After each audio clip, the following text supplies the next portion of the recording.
Nightfall in El Paso didn't feel like anywhere else. The air carried a metallic scent, cold and sharp like the edge of a blade, mingled with desert dust, and the muted groans from alleys so narrow they didn't show up on any tactical map. At the far western edge of the city, an abandoned warehouse slouched in silence. Corrugated steel panels sagged overhead, full of holes that spoke of bullets long forgotten. In the distance, a drone blinked faintly, its red light pulsing like the dying heartbeat of something once alive. Somewhere in the dark, a voice crackled over the radio.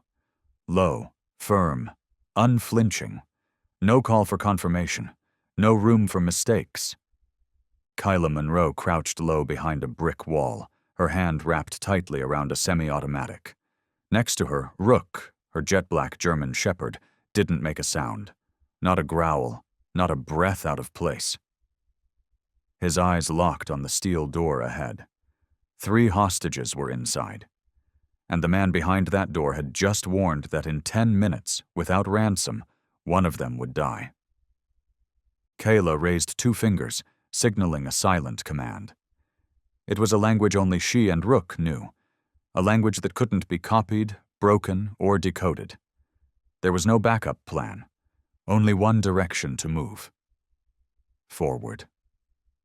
A gust of wind slipped through a crack in the wall, sending a strip of plastic curtain fluttering in the yellow light spilling from a flickering street lamp. Rook didn't hesitate. In one fluid motion he leapt through the gap, silent as a ghost, and vanished through a side door. Kayla counted the rhythm of his footsteps. 3, 2, 1. The first gunshot came from inside, but not from their team. It was the hostage-taker, finger tightening around the trigger aimed at a terrified 9-year-old. But just before that trigger could finish its journey, Rook exploded out of the dark and slammed into his chest, driving him to the ground with brutal precision. In the same instant, Kayla kicked in the door. The lock snapped. She moved like a flash of light. Takedown 1, elbow strike, pivot, second down. Close quarters combat at its purest. No screaming, no begging. Just 17 seconds of cold, flawless violence. When the overhead lights came on, all 3 hostages were safe.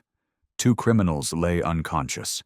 The third was pinned beneath Rook, his eyes wide with something worse than pain. Fear, pure and primitive. Kayla dropped to one knee beside the child. Her hand gently brushed the girl's collar. Her voice, soft as dusk, whispered, "You're safe now. Rook's here." Outside, sirens howled into the dark. A reporter, no one knew from where, snapped a photo just as Rook turned his head, chest heaving, paw pressed on the kidnapper's shoulder like a vow carved in stone. No one dies tonight. By morning, the headlines were everywhere. The Silent Soldier. That's what they called Kayla. And Rook, the decorated K-9 with more missions behind him than most soldiers, was hailed as a legend reborn. But beneath the glory, Kayla felt something shift. Not out there, inside her. On the ride back, Kayla watched Rook through the armored glass. He wasn't lying down like usual. He sat upright, watching the road. Not the road behind, but ahead. As if he knew something was coming. For the first time in years, Kayla didn't sleep on the way back to base. Her hands felt colder than normal, and her palms still trembled. Rook stayed quiet, but Kayla understood. This wasn't just another mission. It might be the last time they stood together in the light. At 3 a.m., the armored truck rolled through the base gate. The sky above El Paso hung heavy with gray, but the rain never came. Lamplight stretched across the damp pavement, reflecting the distorted shadows of 2 survivors, 1 woman, 1 dog. Kyla stepped out first. Rook followed, no leash needed. His ears drooped slightly, but his eyes scanned every wall, every door. He wasn't walking like a soldier off duty. He was still watching, still listening. They passed through the training yard. Steel frames glistened with dew, old boots and dusty chairs scattered like ghosts of rookies passed. Rook walked slower than usual, head high, and for a second, Kayla thought he was listening to something only he could hear. Inside the main building, Kayla's eyes caught a photo on the hallway wall. Federal Tactical Unit, 2021. She stood in the middle, hand resting on Rook's back. They were both smiling. Really smiling. How long had it been since she'd seen that face in the mirror? A plain envelope waited on her desk. No stamp, no sender. Just one line. Requested to report. She opened it. Her eyes stopped on the final words. Internal meeting. Tomorrow night. Classification. Top secret. Nothing on the page screamed danger. But the moment she touched it, a coldness slid down her spine. Like someone had been there before her. Like this wasn't the first time her desk had been touched. That night, she didn't change out of her uniform. Didn't unclip her belt. Kayla sat still in the glow of her night lamp. Her face, lined with smoke and sun, caught in soft amber light. Rook lay at the foot of the bed, chin on his paws. But his eyes didn't close. His pupils widened in the dark, not toward the door, but toward the space behind the thin curtain. At 3:30, Kayla drifted off for 10 minutes. When she woke, Rook hadn't moved.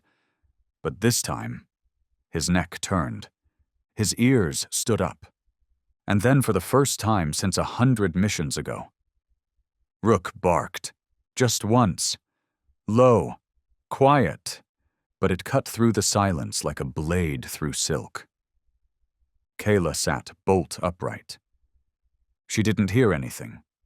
She didn't ask, because if Rook had spoken. Something was already in motion. The sun rose slowly that day. Not gold, not warm, but a pale silver, like tarnished steel drawn across the sky. When Kayla stepped into the mess hall, she felt it. The shift, not admiration after a mission, not envy, but something else. Quiet, sharp, watching. Like she wasn't a soldier anymore, but a subject, under surveillance. A young sergeant saluted, but didn't meet her gaze. A technician, one who used to sneak treats to Rook, turned away without a word.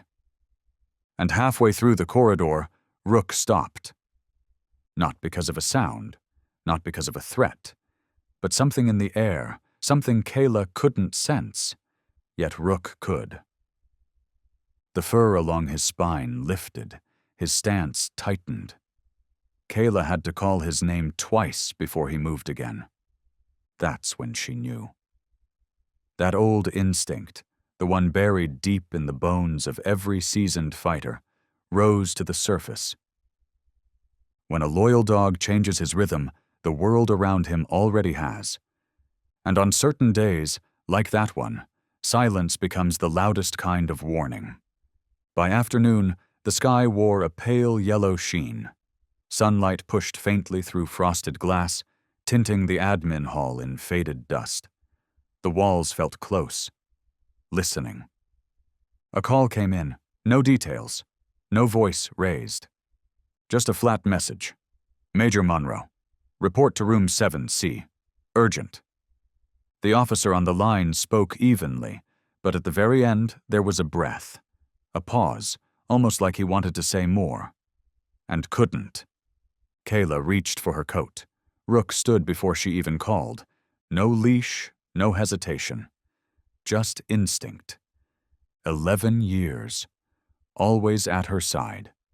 Hallway 4 led to the restricted intelligence wing. Soundproof glass. Surveillance cameras that never blinked. The door to room 7C stood slightly ajar. Unusual.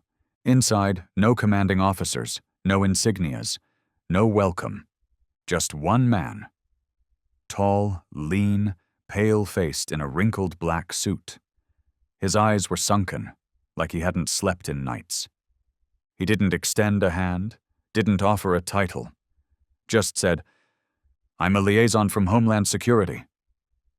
Kayla didn't answer. She didn't have to. Behind her, Rook stiffened. His breath deepened. His muscles braced. Quiet. Coiled. Alert. The man flipped a folder open. I pulled 2 photos. Low res, surveillance quality, washed in green static. One image showed Kayla in conversation with a man on a southern street corner. His face shadowed. A vehicle's brake light glared behind him, but just enough light caught a tattoo on his arm. The man's voice came again, this time harder. "When did you speak to him?" It wasn't a question. It was a verdict. Kayla remembered. 6 months ago, she'd visited a former K-9 handler, a double amputee, Operation X Ridge. That man wasn't the focus, just his nephew, the one who answered the door. But in blurry photos, truth weighs less than narrative. Before she could explain, the man cut in. Sharper now.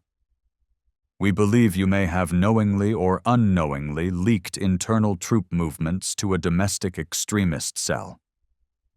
You are hereby suspended from active duty, effective immediately." No time for shock, no space for protest. 2 plainclothes officers entered the room, one wearing gloves, the other holding a recording device. Rook growled, low, controlled, but unmistakable. Kayla raised her hand. One motion, that was enough to calm him. But Rook's eyes never left the man in the suit. Then came the blow that cut deeper than all the rest.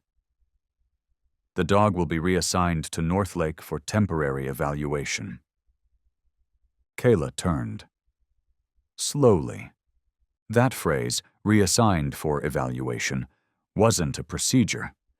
It was a blade slicing the thread that bound them together. Years of war, years of trust, years of Rook stepping into fire, standing between her and death. Now swept aside by one cold phrase. Temporary reassignment. No one asked Rook. No one asked if a 4-legged warrior wanted to leave his partner. As they escorted her out, Kayla turned her head. Just once. And she saw Rook resisting the leash. He barked. Short. Sharp. Loud. A bark that ricocheted off the sterile corridor walls, not asking for help, not begging, just saying what had to be said. "I'm still here." Then the doors closed. And that was the last time Rook saw her. No farewell, no folded flag, no taps. Just a gray afternoon where a soldier was stripped of honor, and a dog was led away like he'd never had a name. Rook's footsteps grew heavier with every hallway, as if every step was a goodbye. And when the gate clanged shut behind him, that was the end of a chapter neither of them wanted to write. Inside those soundproofed walls, under a ceiling of harsh white lights, Kayla sat alone.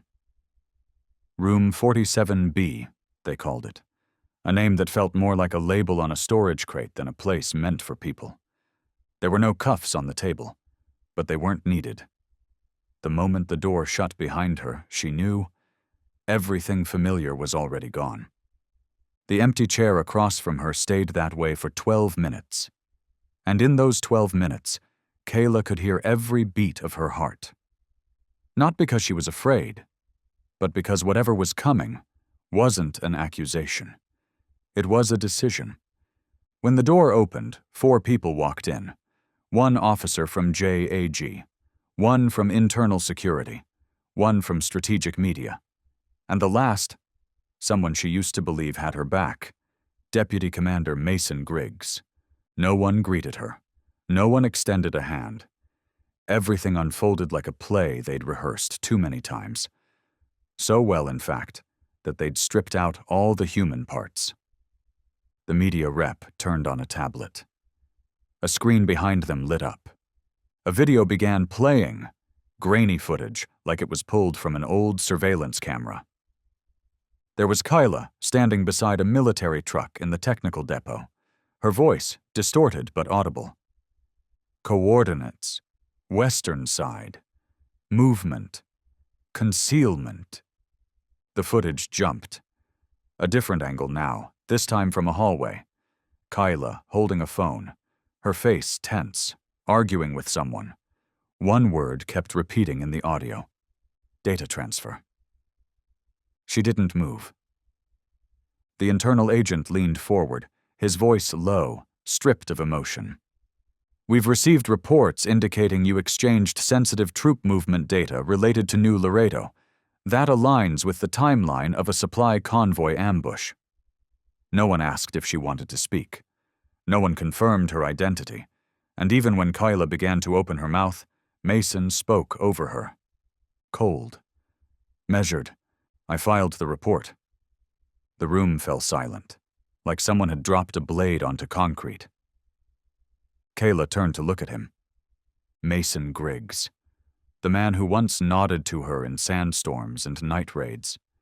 The man who used to whisper, "You lead this one, I'll cover," because someone else had kids waiting at home. He wouldn't meet her eyes.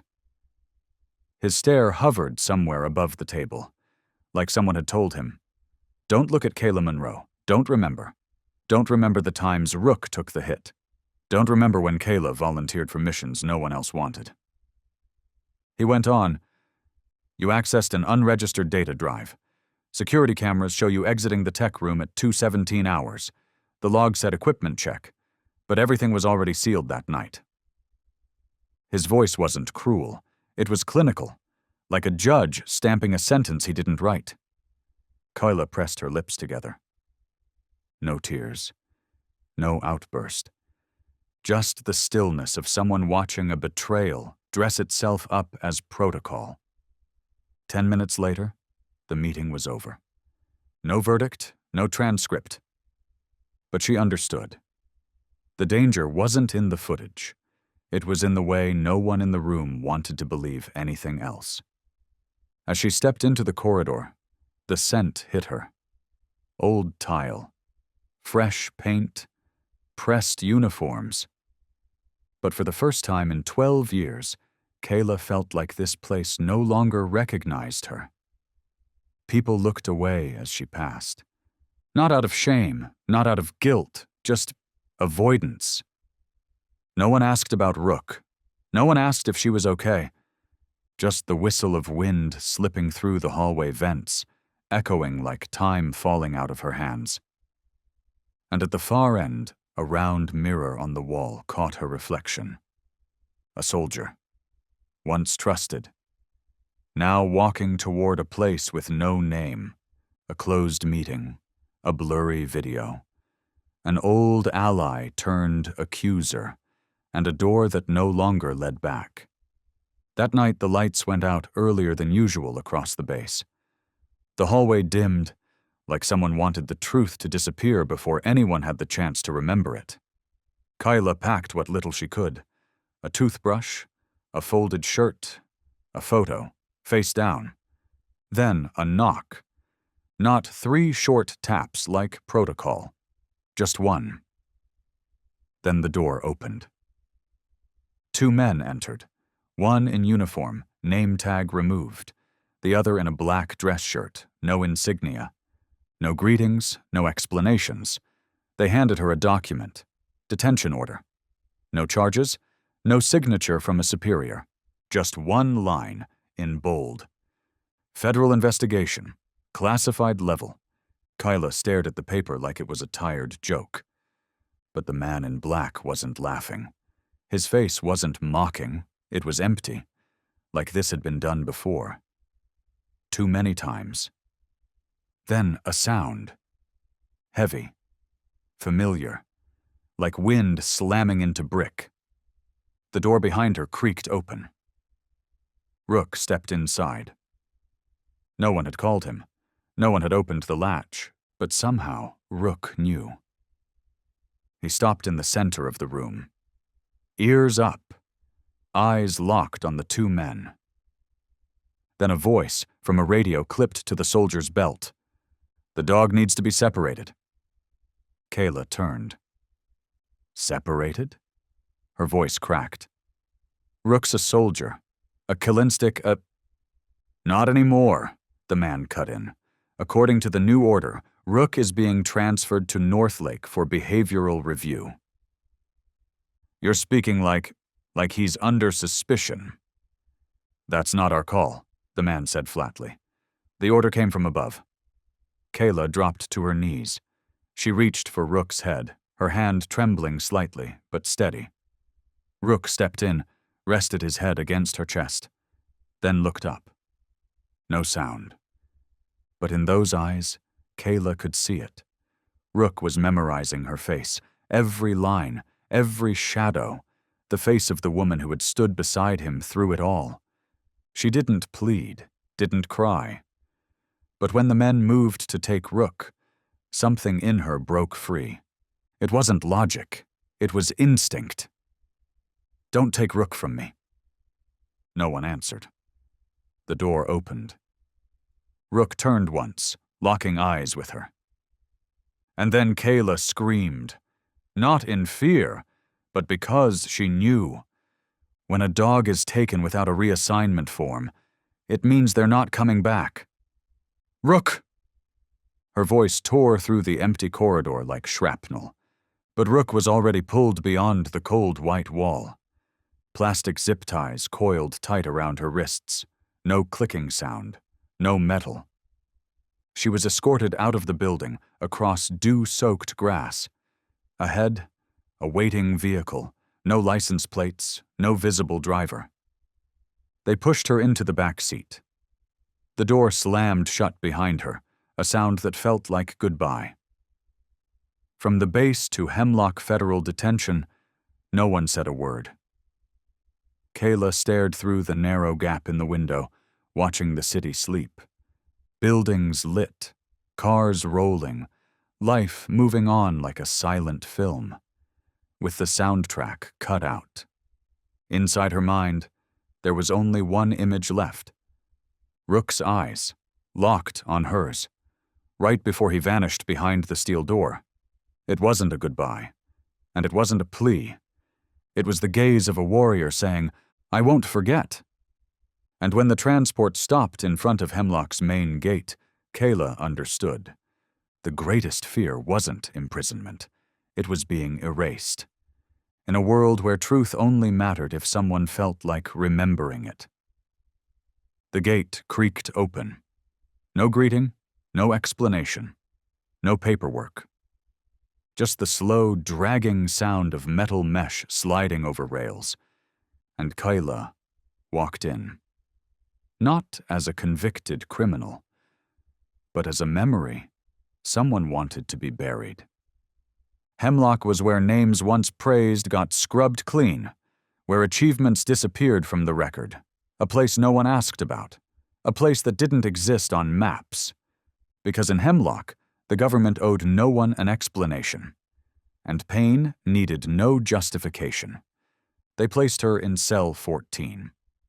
A concrete box, no windows, no clock, no calendar, just one bulb hanging from the ceiling, casting a white light so harsh it felt like frost. Her rank was stripped. Her uniform was replaced with an inmate suit, 711K. No one used her name anymore, only numbers. And for the first 3 days, Kayla said nothing. No answers, no protests, because she already knew from the moment they took Rook, this wasn't about justice. It never had been.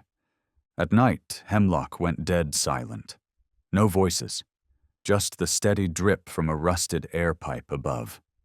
A rhythm, slow, relentless, like an invisible clock counting down the life of someone forgotten.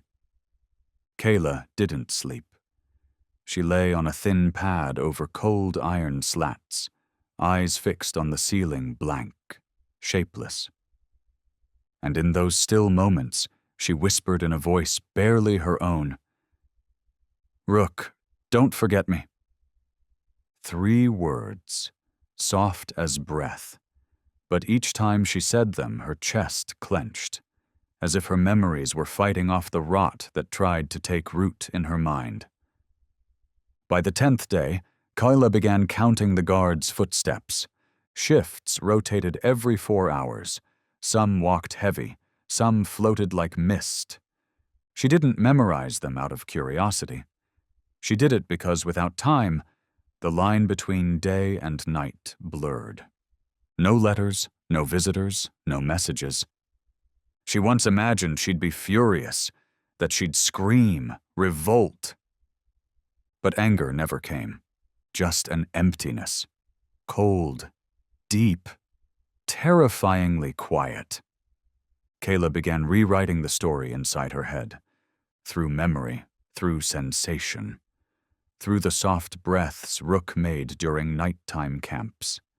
Through the sound of his paws echoing down empty halls. Through that glance when Rook knew someone was behind them before anyone else did. No one asked about those moments, but she remembered. Rook had never left her behind on a mission. Not once. And he wouldn't this time either. She believed if truth had a form, it would come on 4 legs, with eyes that didn't lie, moving through walls and wire just to reach her again. And because of that belief, Kayla lived. Not to win, not to escape, but to wait for her name to be spoken again, not by a judge, but by the sound of familiar footsteps tapping against a frozen floor. Somewhere far north, where rows of pine trees stood guard along the gravel road into the North Lake Training Center, Rook sat quietly in the corner of Kennel 19. Eyes open, but not blinking. Tail still. Ears up, but not reacting. A living statue caught in the last light of day. Present, but not belonging. They noted in the report, transferred from a federal unit. No retraining needed. Non-responsive to basic commands. Displays behavioral instability. And beneath that, in red ink, possible trauma linked to handler separation. Reassessment required. But no one at Northlake really cared why Rook had changed. This place wasn't built for questions. It was built to sort. The strong were filtered into new task forces. The slow, the too aggressive, or the uncooperative were labeled, categorized, shifted into the removed from cycle group, and quietly erased from the system. No one asked where they went. Rook didn't attack. But he didn't let anyone near. Whenever someone stepped up to the kennel gate, Rook simply watched. No growl, no bark. But that stare, it made even seasoned handlers step back. There was something in his eyes. Not fear, not hope. Just a hollow space where a warrior had once stood. Like Rook had seen the end of what a K9 could endure, and returned with only survival in his bones. One new staffer once tried to approach with a squeaky toy. She knelt, held it out, voice bright and gentle like a training manual. "Come on, buddy, wanna play?" Rook didn't move. Only after she stepped back 2 paces did he finally turn his head slowly, like forgiveness being offered, but not given. They started calling him something at the center. The silent ghost. He didn't eat with the others, didn't go out on schedule, didn't obey a single directive. But he never lashed out either. Rook just waited. Each night, after drills ended and the center fell into silence, a few night shift workers would see him rise, step softly to the front of the kennel, and stare into the distance. Toward nothing. Just fencing. Dark forest. And a sky scattered with pale, flickering stars. One night, when the wind howled harder than usual, Rook let out a long, low howl. It wasn't wild. It wasn't mournful. It sounded like a breath that had been buried too long finally breaking free. The whole kennel row fell still. Dogs that had been gnawing on bars or curled in sleep stopped, lifting their heads. But none howled back. Just one voice. Alone. Fading into the cold. The next morning's log added a line. Recommend no pairing with other dogs at this time. Possible signs of dissociative disconnect. But no one knew, or maybe no one wanted to know, that Rook wasn't looking for connection with his kind. What Rook waited for wasn't in the orders, wasn't on any list, wasn't even considered real anymore. Rook was waiting for a breath he knew, a hand on his head, a voice in the dark whispering, "Good boy, Rook."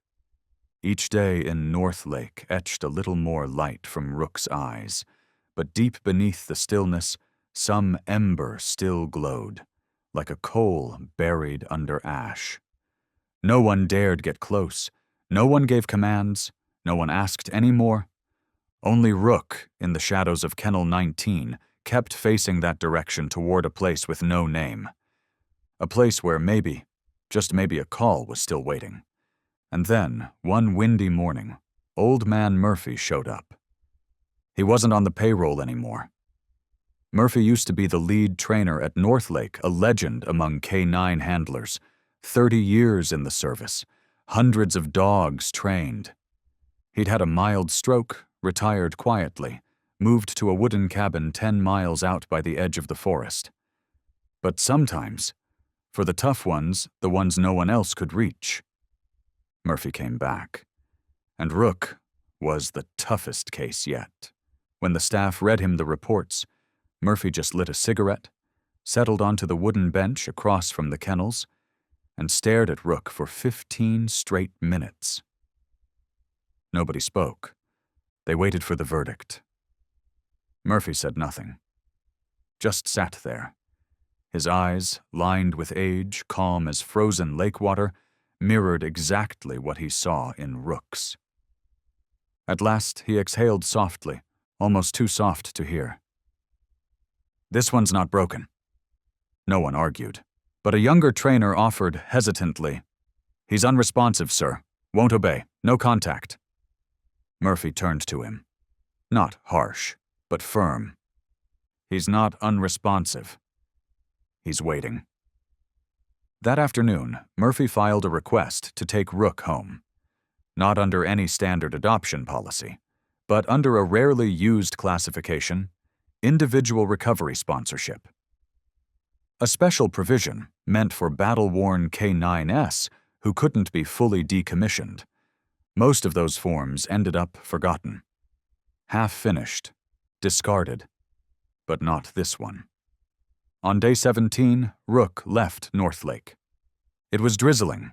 No one lined up, no one recorded the handoff. But as the last gate opened, Rook stopped. Turned once. I looked back at Kennel 19. Just a glance. Barely a second. But Murphy saw it. He smiled, barely. "Yeah," he said softly. "I know you remember." Murphy's cabin sat quietly beneath the shadow of old pine trees, with a long porch that looked out over a still lake. He didn't chain Rook, didn't cage him, didn't give commands. Every morning Murphy just opened the door, poured a black coffee, and settled into his worn rocking chair, like a man waiting for winter to pass. For the first 3 days, Rook didn't eat. He only drank water, sat by the porch, ears alert, eyes searching beyond the trees, as if trying to track something he'd lost along the way. Murphy didn't force it. He simply left the food near the steps, unlatched the kennel door, and swept the porch in silence. On the 4th day, Rook ate half. On the 5th, he walked to the lake on his own and sat beside Murphy's chair, and on the 6th, Rook lay down for the first time, resting his head on Murphy's old combat boots. The same pair, beaten and patched, with the heel stitched by hand. Murphy didn't pet him, didn't say a word. He just pulled a light blanket over Rook's back as the wind turned colder. That night, for the first time in nearly a month, Rook slept. The next morning, Murphy tried a soft command. Rook lifted his head, but didn't move. Murphy chuckled. "That's all right. I don't like taking orders anymore either." And so they fell into a rhythm without a name. No commands, no drills, no leash. But each morning, like clockwork, when Murphy's cough echoed through the cabin and the door creaked open, Rook was already there, waiting, not barking, not rushing in, just sitting. Silent, grounded, steady like the fading shadow of a soul who once learned that waiting is part of survival. No one trained Rook anymore. But Rook hadn't forgotten how to move beside someone, how to follow the pace of boots he trusted. And some nights, when the radio clicked on and the evening news played, if a voice even vaguely resembled Kyla's, Rook would tilt his head slightly. Not move. Just breathe. A little slower. Murphy didn't speak, just reached down, gently brushed a finger across Rook's ear. His eyes didn't lift to the screen. They stayed on the floor, right where Rook lay. Your time'll come.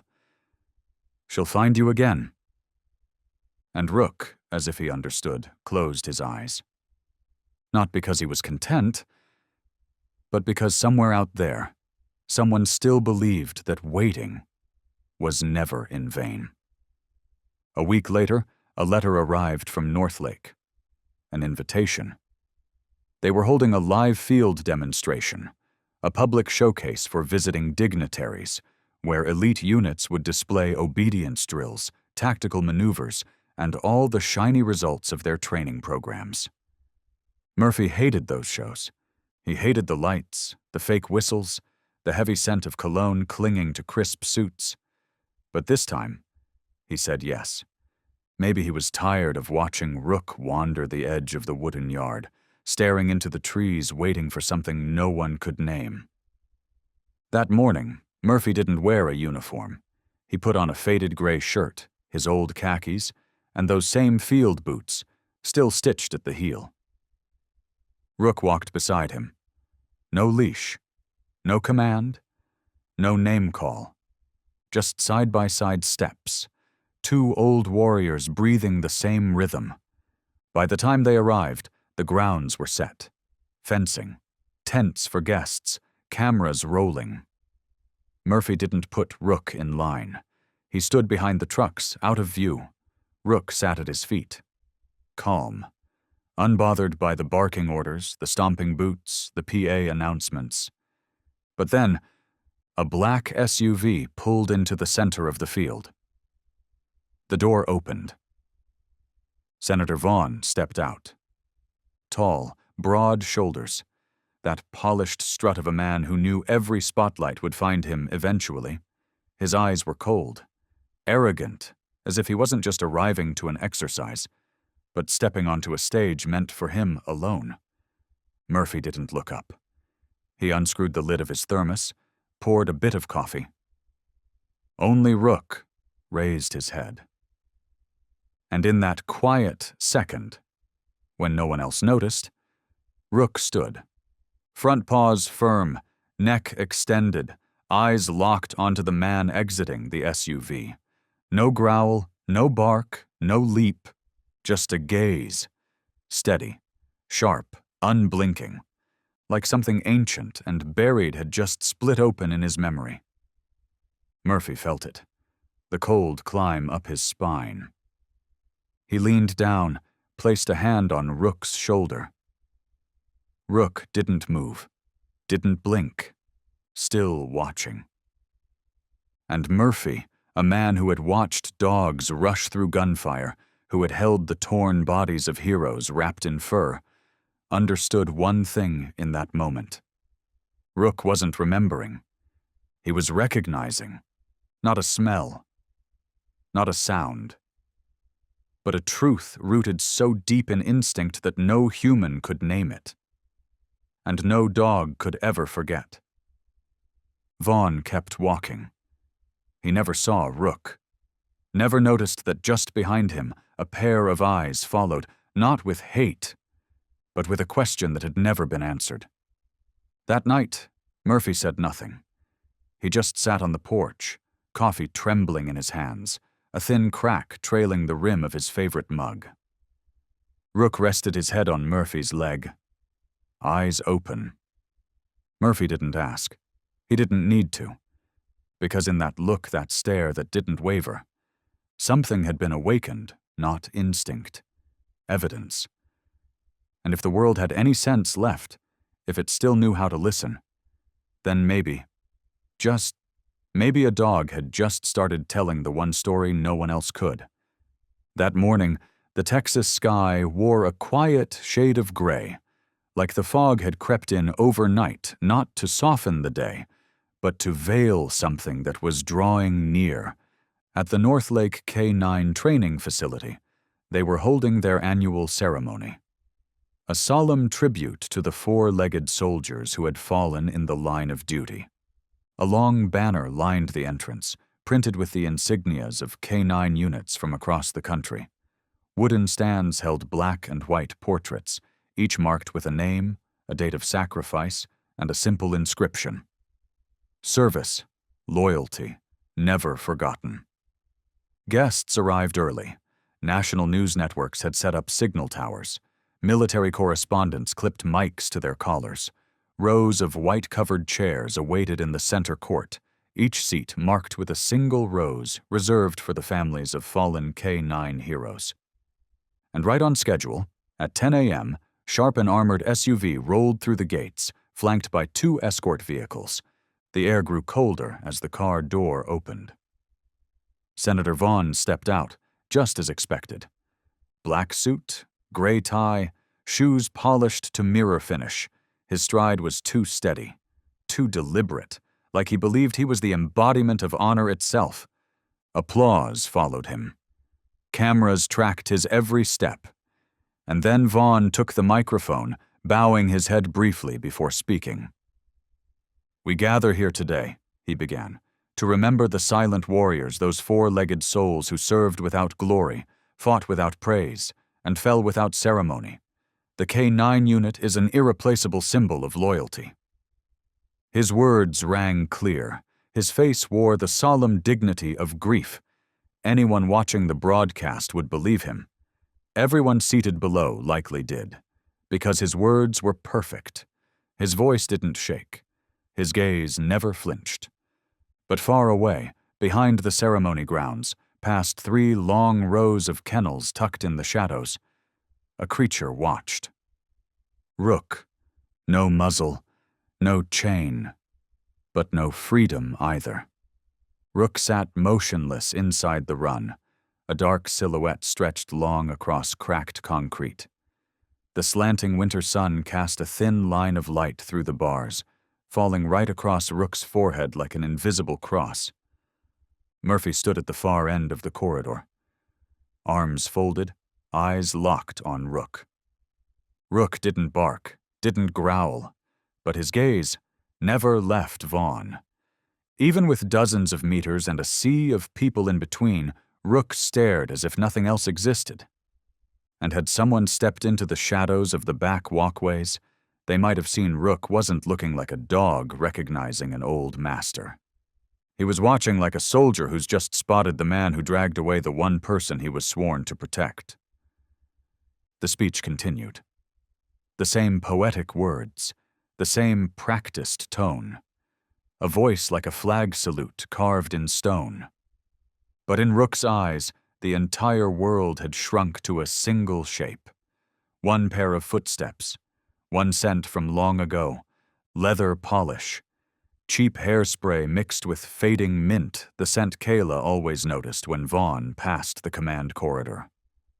Murphy knew. Rook hadn't forgotten. Not out of hatred, but because dogs don't edit memory. They don't revise. They don't lie. A bell rang across the ceremony field, signaling the moment of silence. The whole base froze, flags lowered to half-mast, hands pressed to hearts, cameras dipped their heads.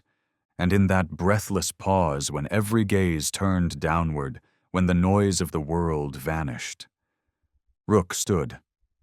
No sound, no rattle of chains, just one simple motion. He stood, placed both front paws gently against the kennel gate, head tilted slightly, eyes locked on the figure speaking beneath the flags. Murphy's fists tightened. No one else knew what was about to happen. But he did. Because what was coming wasn't part of the ceremony anymore. It was truth, trying to speak for itself. And then, it came. No warning. No signal. A thunderclap tore through the silence of the ceremony like someone had slashed the sky with a blade of sound. Gunshots. Not one, 3, spaced, clear, deliberate. The sound of shattering glass, screams from the guests, the scuffle of feet, chairs crashing over, and the shrieking alarm twisting the air tight like a steel cable snapping under strain. The first to move were the black-suited security teams. They surged forward, swarming the podium. Senator Vaughn was pulled back abruptly, stumbling, nearly falling, forced behind the armored SUV. K-9 units were released instantly, charging to perimeter points like trained instincts in motion. But while the chaos converged toward the main gate, where the suspected shooter might be in a quiet corner under the shade of the old kennel wing, a different kind of movement stirred. Rook had already been standing. A sharp creak rang out as Rook struck the gate with one powerful paw. Once. Twice. The third hit burst the rusted hinge clean off. No commands, no keys. Rook broke out. Alone. And the moment light flooded the corridor, Rook shot forward, toward the heart of the ceremony. No hesitation, no glances, no waiting. Murphy gave chase. Too late. His shout was swallowed by the chaos of sirens and stampeding boots. Rook charged, a gray blur slicing through the frenzy past terrified onlookers, past the flags lining the aisles, past riot shields rising too slowly to matter. No one could stop him. No one dared. One young officer tried to step in but froze the instant Rook locked eyes with him. No growl, no threat, just a stare that said, clear as thunder, you don't understand. But I remember. Rook veered away from the exit, didn't chase the shots, didn't run to the perimeter. He headed straight for the center of the field, where Vaughn had been dragged moments earlier, now crouched behind a wall of protection. One leap, no run-up, no bark. Silence fell over the grounds. Only the wind, and the sound of Rook's paws hitting the dirt. That steel-gray body came to a halt right in front of Vaughn. No lunge, no sound. Just standing still, head low, eyes fixed on the tailored jacket now smeared with dust. A security agent reached for his weapon. Murphy appeared just in time. His voice didn't shout, but it was enough. Don't. Vaughn hadn't recovered. His eyes were wide, breath ragged, hands trembling against his chest. But Rook had caught it. A scent.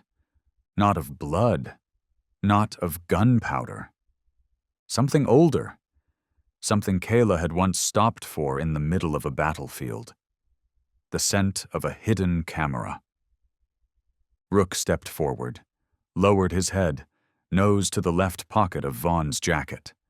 A sharp tear as Rook bit through the fabric. A small device no larger than a pen fell to the ground, its lens glinting like a needle under the sun. The clink it made was soft, like water dripping onto stone. But it was loud enough to ignite something no one could yet name. Rook looked up. And barked. It wasn't a growl. It wasn't a threat. It was a signal, a warning, a reckoning. And every camera, whether broadcasting live or filming quietly in the background, caught the moment. The moment a discarded dog written off, locked away, forgotten, stepped into the spotlight of a carefully orchestrated ceremony. Not to play along, but to blow it wide open. In that suspended breath of the world, Rook didn't charge Vaughn like a wild animal. Rook didn't bite, didn't growl, didn't threaten. Rook did something no one expected. A sudden, precise movement, jaws locking onto the edge of Vaughn's pristine jacket, the same jacket that shimmered proudly under the morning sun just minutes before. A sickening rip tore the silence in two. Fabric shredded, the coat yanked away, revealing not just a man in panic, but a strange lining beneath, a double-stitched inner pocket reinforced against the chest, clearly meant to conceal something not meant to be seen. Something fell. Small, but heavy enough for the sound of metal hitting stone to crack the air like a hammer. Everyone looked down. There, in the center of the ceremony grounds, a black, cylindrical object, no bigger than a finger, blinking a single red light. A hidden camera. Murphy stepped forward, bent down, picked it up with steady hands. He turned it once, and with a few practiced taps, the embedded micro-lens flared to life. Footage appeared. No sound, but the image was piercingly clear. A room, familiar. A military map lit dimly from above, and a woman in olive fatigues standing beneath it, her eyes sharp, her finger pointing toward the western quadrant of El Paso. Kayla. Murphy said nothing. He didn't need to, because every soul standing there had seen this clip before, the same grainy, edited version that had been played in hearings, twisted into evidence, used to label Kayla a traitor. But this was different. A wider frame, no audio cuts, no blacked-out segments, and most importantly, no indication of Kayla ever leaking information. Instead, she was issuing a tactical report, clearly warning about civilian vulnerabilities, and finishing with, "I do not share coordinates without confirmation from command." Then, from off-screen, a voice replied, "I am command today." That voice was Vaughn's. The silence that followed was longer than a lifetime. A young reporter in the front row stepped backward, hand trembling as she lowered her headset. They had just confirmed. This footage had never been released. Not in any official archive. Not on any military database.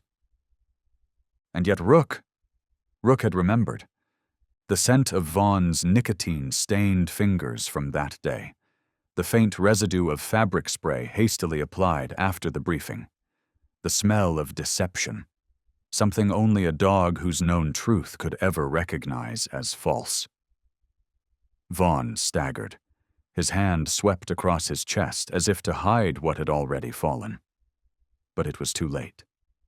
The broadcast was still live, and Rook, after one final bark that echoed into the stillness, stepped back. Not to flee, but to clear the frame. A German shepherd, eyes bright, posture steady, standing among flags, folding chairs, and a crowd frozen in disbelief, as if saying, "Do you believe me now?" Murphy knelt beside Rook. "It's all right now, old friend." His voice shook but held, his hand resting gently on Rook's shoulder. And Rook didn't bark again, didn't lunge. He simply sat down, calm, composed, like a soldier who had finally completed the mission. From the day they tore him from Kayla to this moment, he had carried the truth, and now he has delivered it. No more words were needed. Because this time, silence was the loudest proof of all. Within seconds, the live stream from the memorial site exploded across the internet, spreading faster than anyone could have imagined. On screen, even as the camera trembled with a slow, stunned zoom, viewers could see it clearly. The tension on Vaughn's face, the fear in his eyes, as the hidden device slipped from the custom-tailored jacket he'd worn for this polished, official event. And then a hashtag appeared in the comment feed, then hundreds, then thousands. Justice for Kayla. It wasn't coordinated. It wasn't engineered by a social media strategist. It was raw instinct, from people who for the first time saw something that didn't need to be explained, didn't need narration, didn't need words. Only the eyes of a dog. On Twitter, a 12-second clip, Rook tearing the coat, the hidden camera hitting the floor, the lone bark echoing across the courtyard, was set to slow motion and cinematic music. But underneath, the captions told a different story. You can't train a dog to do that for fame. I don't know much about the military, but I trust Rook. That wasn't instinct. That was a memory. Major networks moved fast. CNN, Reuters, AP, they all reposted the footage from every possible angle. Alongside them came resurfaced files of Kayla Monroe, once a decorated officer, once a field leader in life-or-death missions, then gone, erased. All after one night, branded a traitor.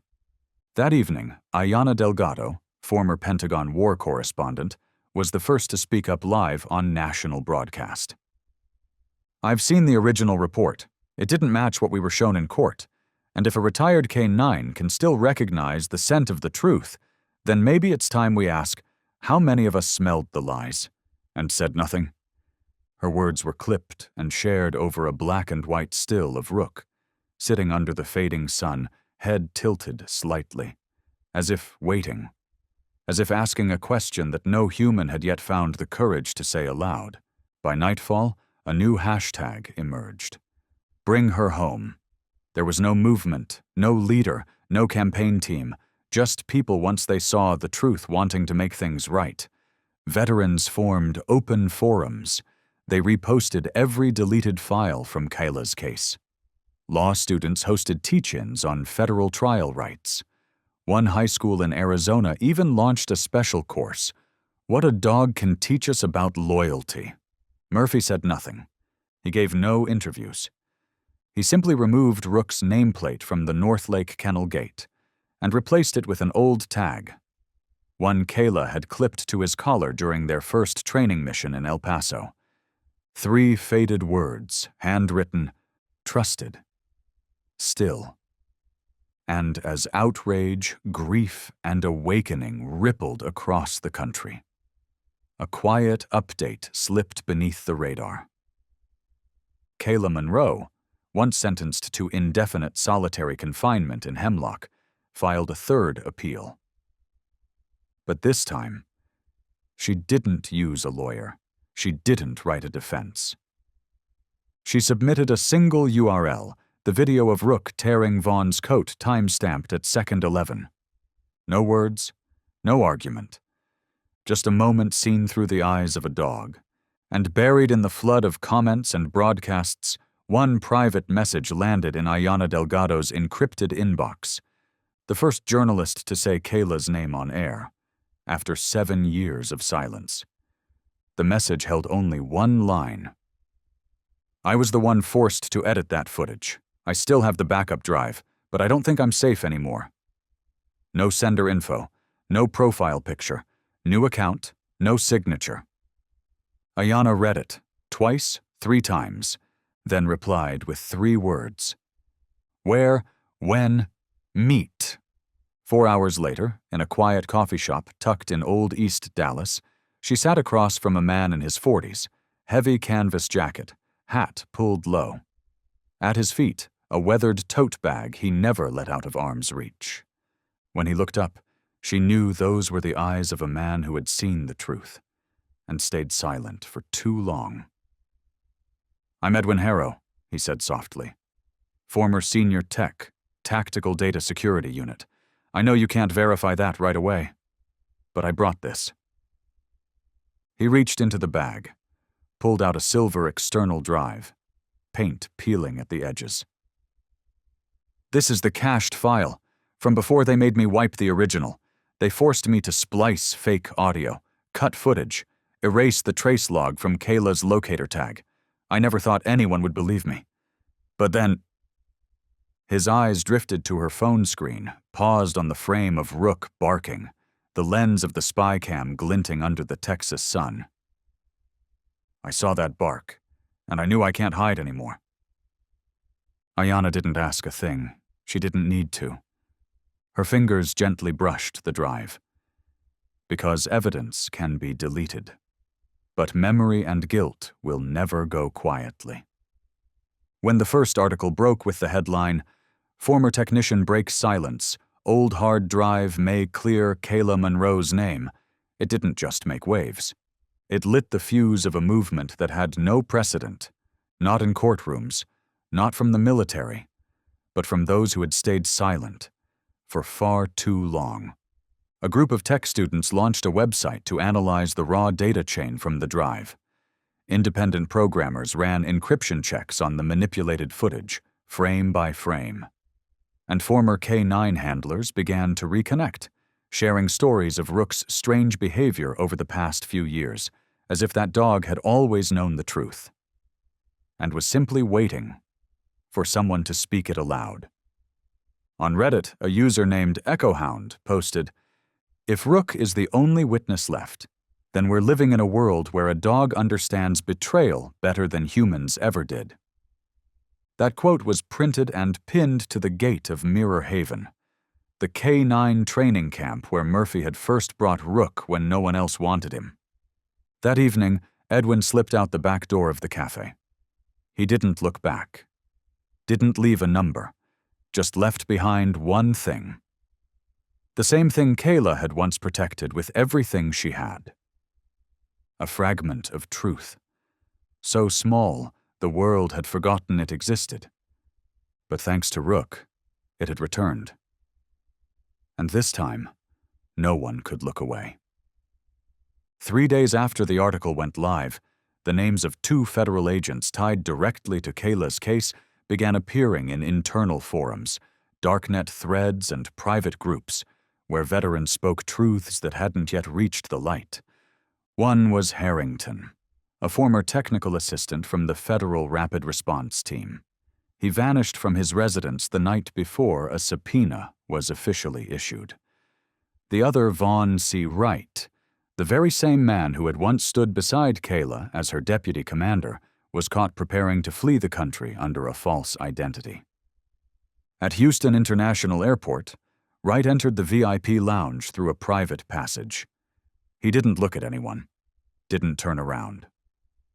One hand stayed buried in his jacket pocket, as if clinging to something no one could take away. But the door didn't open. A cold voice rang out. "Mr. Wright, the extradition order is now in effect. Please come with us." 2 Interpol officers, working with the Federal Security Task Force, stepped forward. In their hands, an official warrant, sealed and stamped, along with photographic evidence cross-referenced with the video recovered from Edwin Harrow's hard drive. Wright didn't flinch. He simply smirked. All this because of a dog? No one answered him, because by now the truth didn't belong to anyone. It stood on its own. And this time it stood on 4 legs. Back at Northlake, Murphy sat by the fence, his hand resting softly on Rook's head. National TV was replaying the arrest footage. Rook didn't look away from the screen. Ears up. Silent. Still. Murphy gave a slow nod. "They believe you now, old friend." He stood, moved to the wooden cabinet beside the kennel, and pulled out a worn file folder, its corners yellowed with age. Stamped on the front, K9 Behavioral Review. Murphy flipped to Rook's page. Under the sent response section, a note in faded blue ink, written in his own slanted handwriting. September 2020. Strong reactive behavior when exposed to scent from Senator Vaughn's jacket. No command, no training. Instinctive response. He hadn't filed that note in the official report. No one would have believed it. Everyone thought Rook was no longer fit for duty. But now, as data poured into daylight, as phones rang off the hook, as crowds began forming outside the White House with handmade signs, and justice for Kayla painted in bold strokes, Murphy knew The part that moved him most wasn't justice. It was Rook's eyes. Eyes that had never changed. Not since the day Kayla was taken away. They'd always stayed the same, steady, silent, waiting. In a world terrified of truth, Rook was never afraid. Rook's only fear was that no one would ever open the door to let the truth in. But now the door had opened. The legal office of the Justice Interpretation Initiative in D.C. received over 1,000 emails in just 3 hours. Every subject line was the same. Reopen Kayla's case. But they weren't from family, not from lawyers, not even from activist groups. They were from people who had never met her doctors, firefighters, law students, veterans, and those who had once served alongside dogs like Rook. A 3-minute clip, captured at the Northlake Memorial, had become an unofficial legal exhibit. In it, Rook, once declared unfit for service, didn't attack, didn't act on impulse. Rook simply stood up, locked eyes with one man, and silently tore open a suit jacket. Inside was a recording device. Its serial number matched perfectly to a redacted report from years ago. On June 17th, a federal court released an official statement. All original files in Kayla Monroe's case would be temporarily recalled. Unverified evidence sealed. All previous rulings suspended pending independent investigation. On national television, a spokesperson for the Veterans Alliance announced, "Justice once slept inside a falsified report, but today, a dog woke it up. What was meant as symbolic became literal." The quote was plastered across magazine covers for a week. And in a small office in South Texas, at a foundation for former federal operatives, a middle-aged man folded the article with care, setting down his coffee cup with a quiet tap. He opened a drawer, pulled out an old folder, its corners stained and edges curled. A faded sticky note still clung to the side. "Kayla, I'm sorry." He placed the folder inside an envelope, sealed it shut, and signed in red ink, "To Federal Court, reopen Monroe file." At Hemlock, Kayla had no idea. She was still counting guard steps through the night, still scribbling daily notes on addressless paper, still holding on to half of a photo. The other half showed Rook. But something changed that day. A guard called her name. Not her prisoner number, her full name. Kayla Monroe.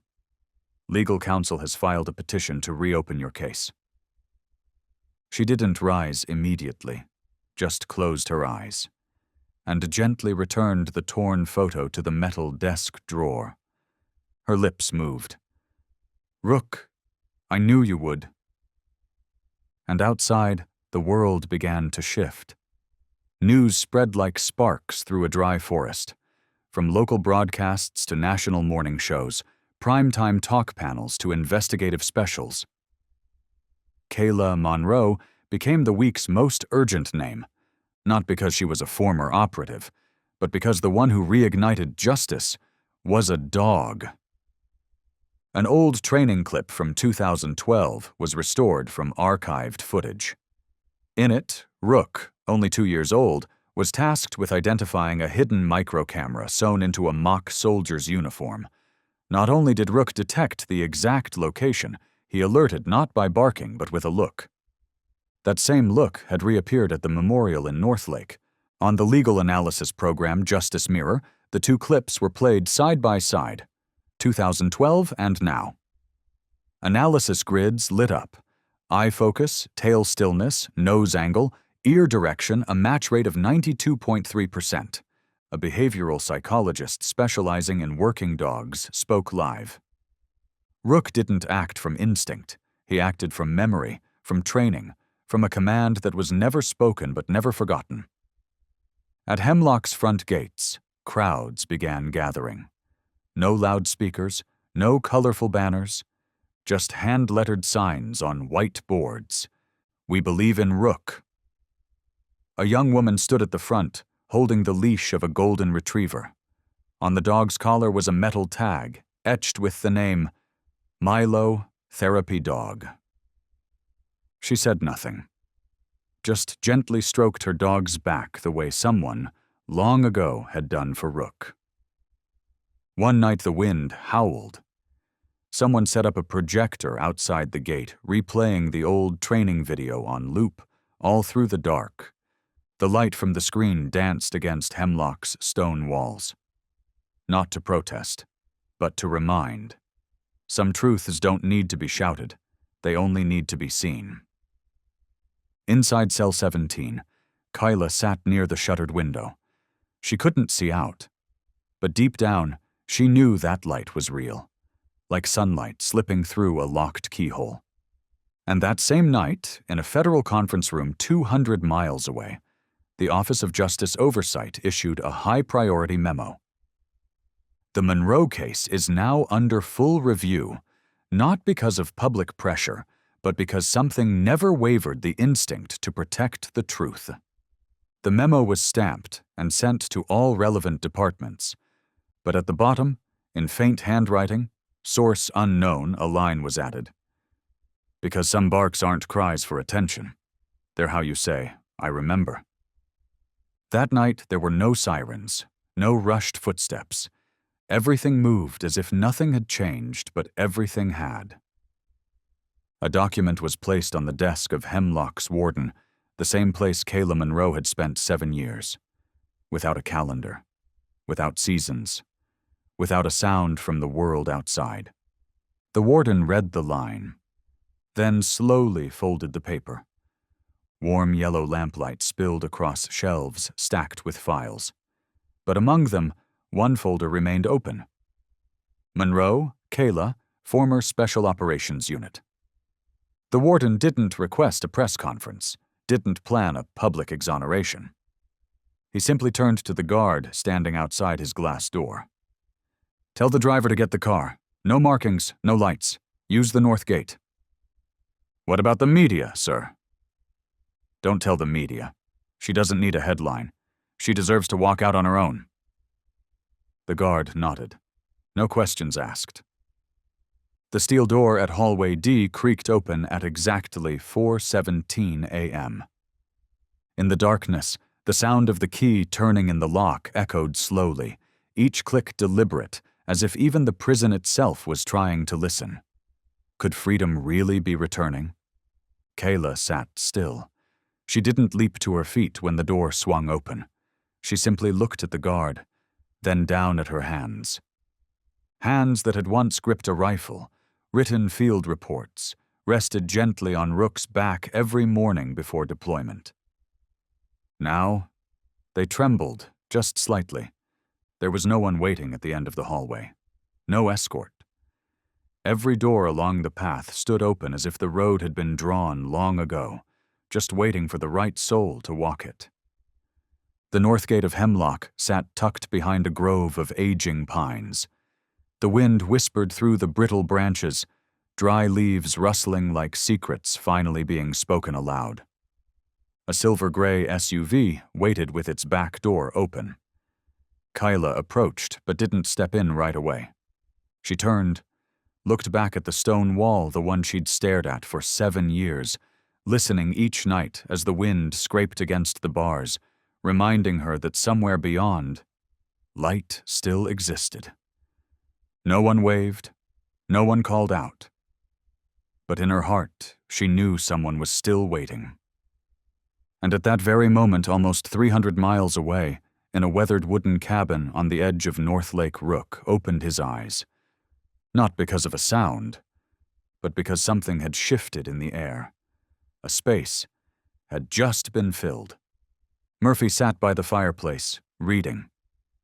He looked up and saw Rook quietly rise, step away from the rug. No panic, no confusion, just steady, grounded footsteps like the dog already knew exactly where he needed to go.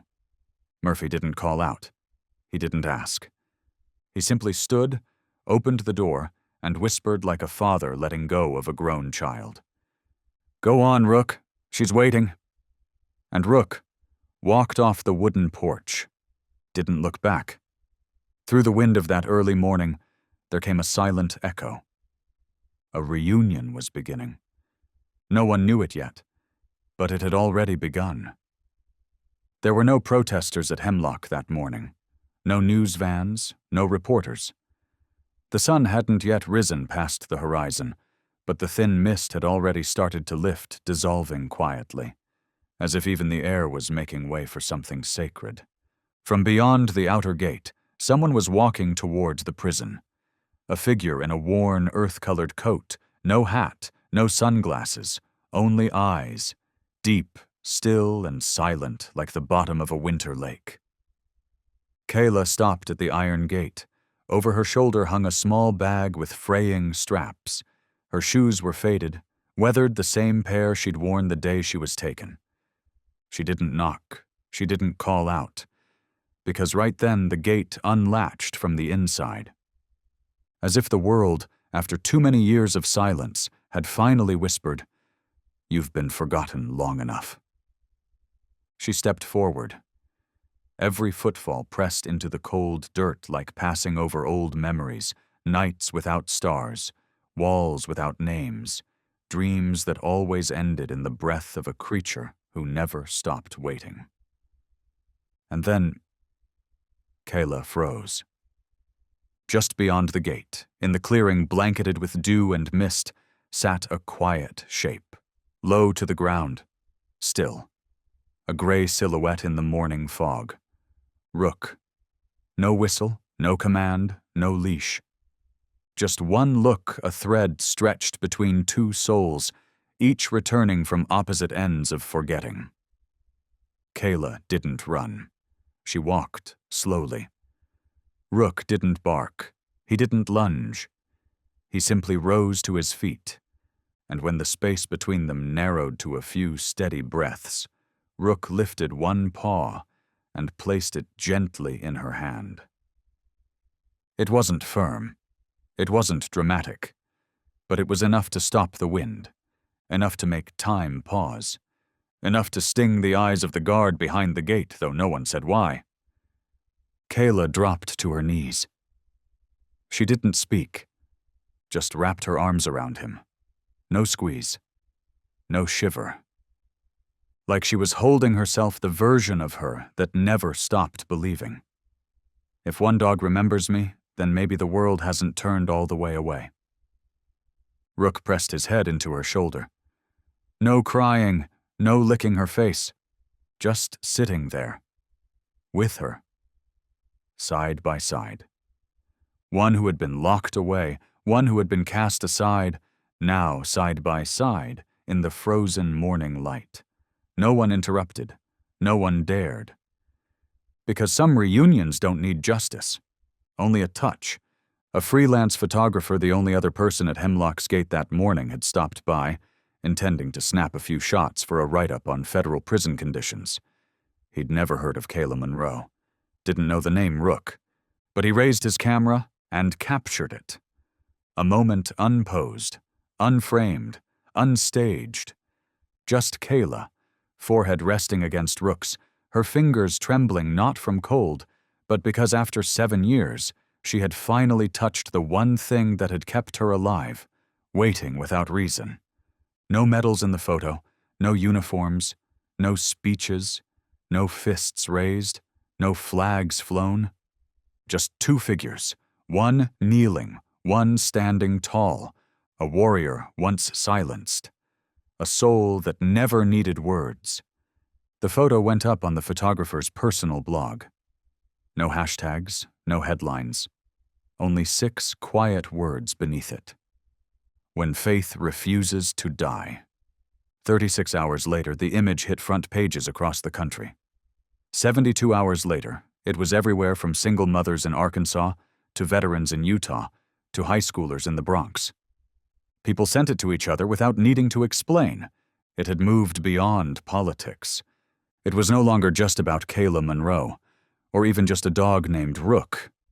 It had become something deeper, a stubborn ache for something fading from society. Faith. Between humans. And what's good? The image never spoke, but in its silence were hundreds of thousands of comments, millions of shares, captions that simply read, "I cried? We need more rooks. Thank you for not giving up." And from newsroom desks to law offices to K-9 units across the country, people began calling her something else. No longer traitor. No longer prisoner 711K. They didn't call her traitor anymore. They didn't even call her hero. They called her the one who came back.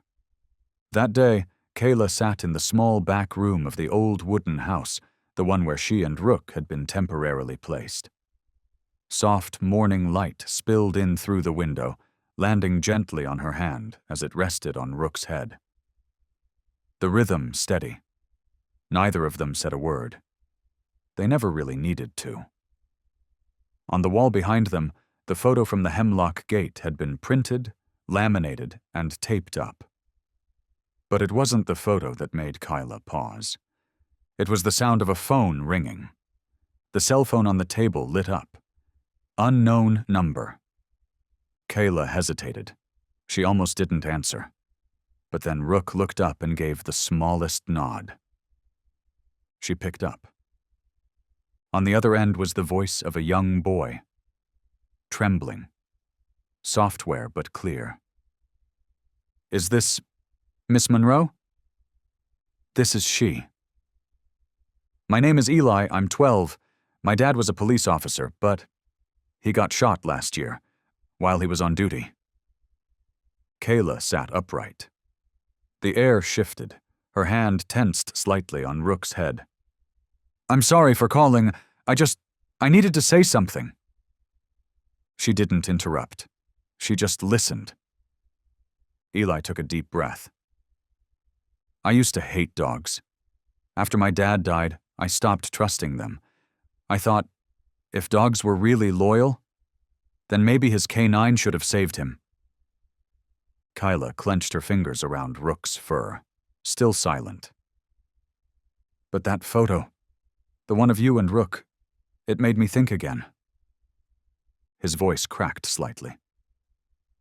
"I don't know why, but suddenly I wanted to believe again, that some dogs still remember, still wait, and that maybe justice can come from something as small as a paw touching a hand."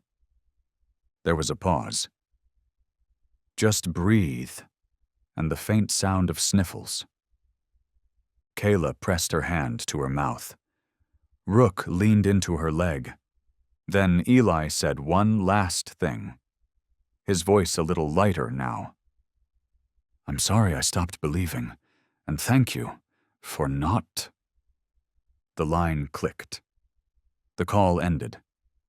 Kayla had said nothing the entire time. But her eyes shimmered, and Rook gently licked the back of her hand. There was no speech that day, no formal announcement of reinstatement, no televised redemption arc. Just the voice of a child saying what an entire system had forgotten. Trust doesn't need to be perfect. It only needs to be held on to long enough for someone else to find it again. The day Kayla was invited back to the Rapid Response Unit in Dallas, she showed up. She sat in the exact same chair as before, inside that meeting room. Her fingers ran over a tiny scratch on the tabletop, the one where she had once rested her very first training journal. They handed her the reinstatement papers, bold black ink, official seals, signed by all the right names. They said all the right things. They looked at her with gratitude, the kind of gaze they should have given her a long time ago. She listened, then gently shook her head. "Thank you, but I already have a place to go back to." The air in the room dropped. No one objected. No one tried to persuade her, because in her eyes at that moment was something they all understood, but none could touch. Freedom. 1 month later, a small center opened near Lake Whitney. It wasn't a training facility. There were no iron gates, no alarms, just a quiet stretch of land with open wooden kennels, low trees casting cool shade, and a simple sign on weathered gray wood that read, "Where warriors are called by their true names." Kyla didn't promote it. There were no interviews, no magazine features. But the ones who came, they understood. These were the dogs labeled unfit for duty, flagged as aggressive, resistant, or worse. Left behind. One by one they arrived. No commands, no forced obedience, just a place to lie down, and someone willing to see them the way Kayla once saw Rook, buried deep in a forgotten stack of files. Rook wasn't a symbol. He wasn't a soldier anymore. He was a companion, the very first teacher. Each morning, Rook would make his rounds. No barking, no judgment. He simply paused in front of each new dog, lowering his head just a bit, as if to say, "I was there too." And somehow, the dogs understood. Some late afternoons, when the sun kissed the edge of the hills and fallen leaves scattered across the dirt paths, Kyla sat quietly on the wooden steps. Watching Rook play with a three-legged puppy, not to teach it how to fight, but to remind it that it still mattered. She never returned to the unit. Because sometimes, what needs protecting isn't behind a front line. It's in the places no one thinks to look. Mirror Haven began receiving more of the so-called non-compliant, difficult, or expired service dogs. No attached paperwork, no clear reasons, just eyes full of confusion, curved spines, and labored breaths, as if every inhale was its own kind of resistance. Some refused to eat. Some lay still in the corners of their kennels for 3 days without moving. Some howled softly at night, long and low, carrying the ghosts of old battlefields in every echo. Kayla didn't train them. She was simply present. And Rook somehow did what no one expected. He brought them back from the shadows. No orders, no drills, just a steady gaze, soft steps around the kennels, and those gentle touches with his nose, as if telling each forgotten comrade a tiny story. I was abandoned too, but I made it back. One winter night, the fog was thick, and Rook refused to return to his kennel. Kayla called out, but he only looked at her, then turned his head toward the fence, where a deaf, elderly K9 had arrived that morning. Kayla waited a long time, until she saw Rook lie down beside him. No touching, no gestures, just being there. By sunrise, the old dog lifted his head for the first time. At Mirror Haven, no one counted how many dogs were rehabilitated. No one tracked how long each one took to step out of their old wounds. Only one thing remained consistent every day. In the morning, Rook would do his rounds and sit quietly in front of one kennel. His eyes are never harsh, only patient, because Rook understood. Sometimes all it takes is one creature refusing to give up on you, to make you choose to live again. That day, the sky was gray. No rain, no sun, just a cold light draped across the steps of Mirror Haven, as if the world was holding its breath, making room for something new that was just about to arrive.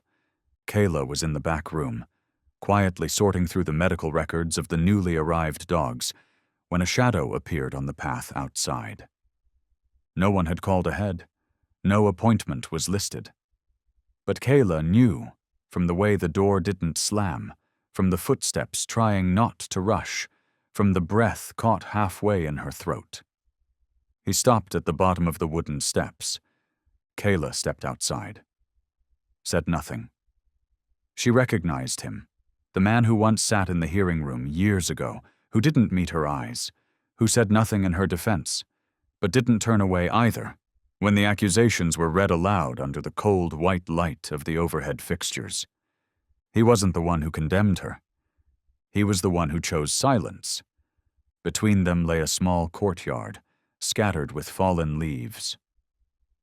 Rook emerged from the kennel behind her, standing beside Kayla. He didn't bark, didn't growl, just stood still, watching the man who now looked down with trembling shoulders and eyes rimmed red. He didn't bring a gift. No letter of apology, no elaborate explanation. Just one sentence, soft as a breeze slipping through winter air. I knew. It was wrong that day. Kayla didn't nod, didn't turn away. She simply stood, like a wall that had once been knocked down, now learning to stand again, not to keep anyone out, but to witness. Rook stepped forward, pressed his nose gently against the back of the man's hand, still bearing the old calluses of years gone by. Then turned away. No hesitation, no resentment. Because some wounds don't need punishment, they just need to be acknowledged. On his way back, the man stopped at a gas station. He sat in his car for nearly 15 minutes without starting the engine, staring at his own palms, and for the first time in years, he wept, not out of guilt, but because someone, without saying a word, had forgiven him. Back at Mirror Haven, Rook resumed his morning rounds. No one asked, no one brought it up, but from that day forward, every new dog that arrived was greeted the same way, with a soft brush of Rook's paw, a quiet signal that said, "You're not alone." That afternoon, the sun slanted low behind the pine trees at the edge of the sanctuary, casting long shadows of two quiet souls onto the dry, golden earth. Kyla sat against a boulder, gently twirling an old rope in her fingers, the very rope they once used to tie Rook's muzzle back during those first training days. Rook lay beside her, his head resting on her leg, breath steady, eyes half closed, as if listening to a story he already knew, but still wanted to hear again, just in her voice. Kayla began speaking, not loudly, not softly, just like a breeze skimming the still surface of a lake. Back then, our unit had 7 people. Now there are only 2 names left that haven't been marked as MIA, KIA, or never spoken of again. She paused, her eyes drifting toward a sky slowly fading to ash. They laughed when you picked up a strange radio signal at the border post. Said I was paranoid. Obsessed. Rook didn't move, but his tail gave the slightest twitch, just once, like he was answering something only the 2 of them could understand. Some died because a road wasn't cleared for mines. Some never came back from a raid deep inside the red zone. But the worst kind of death. She lowered her gaze to the scar on her wrist, left from the night they dragged her from base in silence, is when your truth has no one left to hear it. Kyla ran her hand down Rook's back, where his once dark coat now held strands of silver. It's not anger I feel. Not anymore. She exhaled slowly. I just wish they'd been patient enough to hear your first bark. That bark wasn't an alarm. It was a reminder. Something was wrong. Still, Rook made no sound. But this time he rose, gently pressing his head to Kayla's chest. A gesture not often made, but full of meaning. Kayla closed her eyes. She didn't cry. She didn't speak again. She simply tightened her grip on the frayed rope, the last thing she had from a time when they were still trusted. The one thing that had never lied to her. And beside her, Rook, once discarded, once labeled unfit for combat, stayed right where he was, not to guard, not to watch, but to remind her that even if no one says their names anymore, the old battlefields still echo. Only, not many stay still long enough to listen. The season's first winds arrived, carrying the scent of damp soil and rustling dry leaves behind the old kennel path. Kayla sat alone on the wooden steps, a mug of ginger tea steaming in her hands. She did this every night. But tonight, the silence was heavier. Out in the yard, Rook didn't move. He sat facing the far gate, body still as stone. His back looked thinner. His shoulders sloped like a worn rucksack that had traveled too far. His left leg, the one that once vaulted over steel fences, once pounded through mortar-streaked terrain, now trembled slightly. Kayla didn't call him. Because she knew when Rook chose that spot near the gate, facing it directly, it meant he was waiting, not for someone, but for something only he could sense. She set her mug down, pulled on a thick coat, and walked out to join the faded gray shadow sitting still beneath the soft drizzle. Rook didn't turn, just flicked one ear back, as if to say, "I know you're here." Kayla sat down beside him without a word. Her gaze followed Rook's, toward the front gate, where only a flickering light remained, swinging gently with the creak of old metal in the wind. "Does it hurt?" she asked, voice light as mist breaking on grass. Rook didn't answer, but his tail, still bearing an old scar, swept across the earth once, drawing a gentle arc in the wet dirt. The vet had said it a few weeks ago. Rook's heart was weakening. Slow. Uneven. The meds could buy time, but not forever. Kayla knew. Rook knew, too. And still, every night, instead of curling up inside, wrapped in blankets, Rook came to this very place, at the same hour, facing the same direction, as if, so long as he sat there, something remained unfinished, and that something was enough reason to keep going. No more battlefields, no more orders, just friendship, unshaken.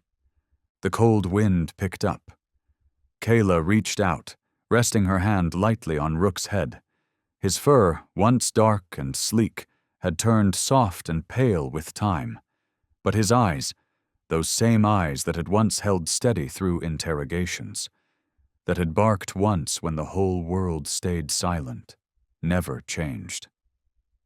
Kayla smiled, not with sadness, not with grief, but with peace, because no matter how many years passed, Rook had never forgotten the habit of waiting, in the very place where he once saw the one he trusted most come home.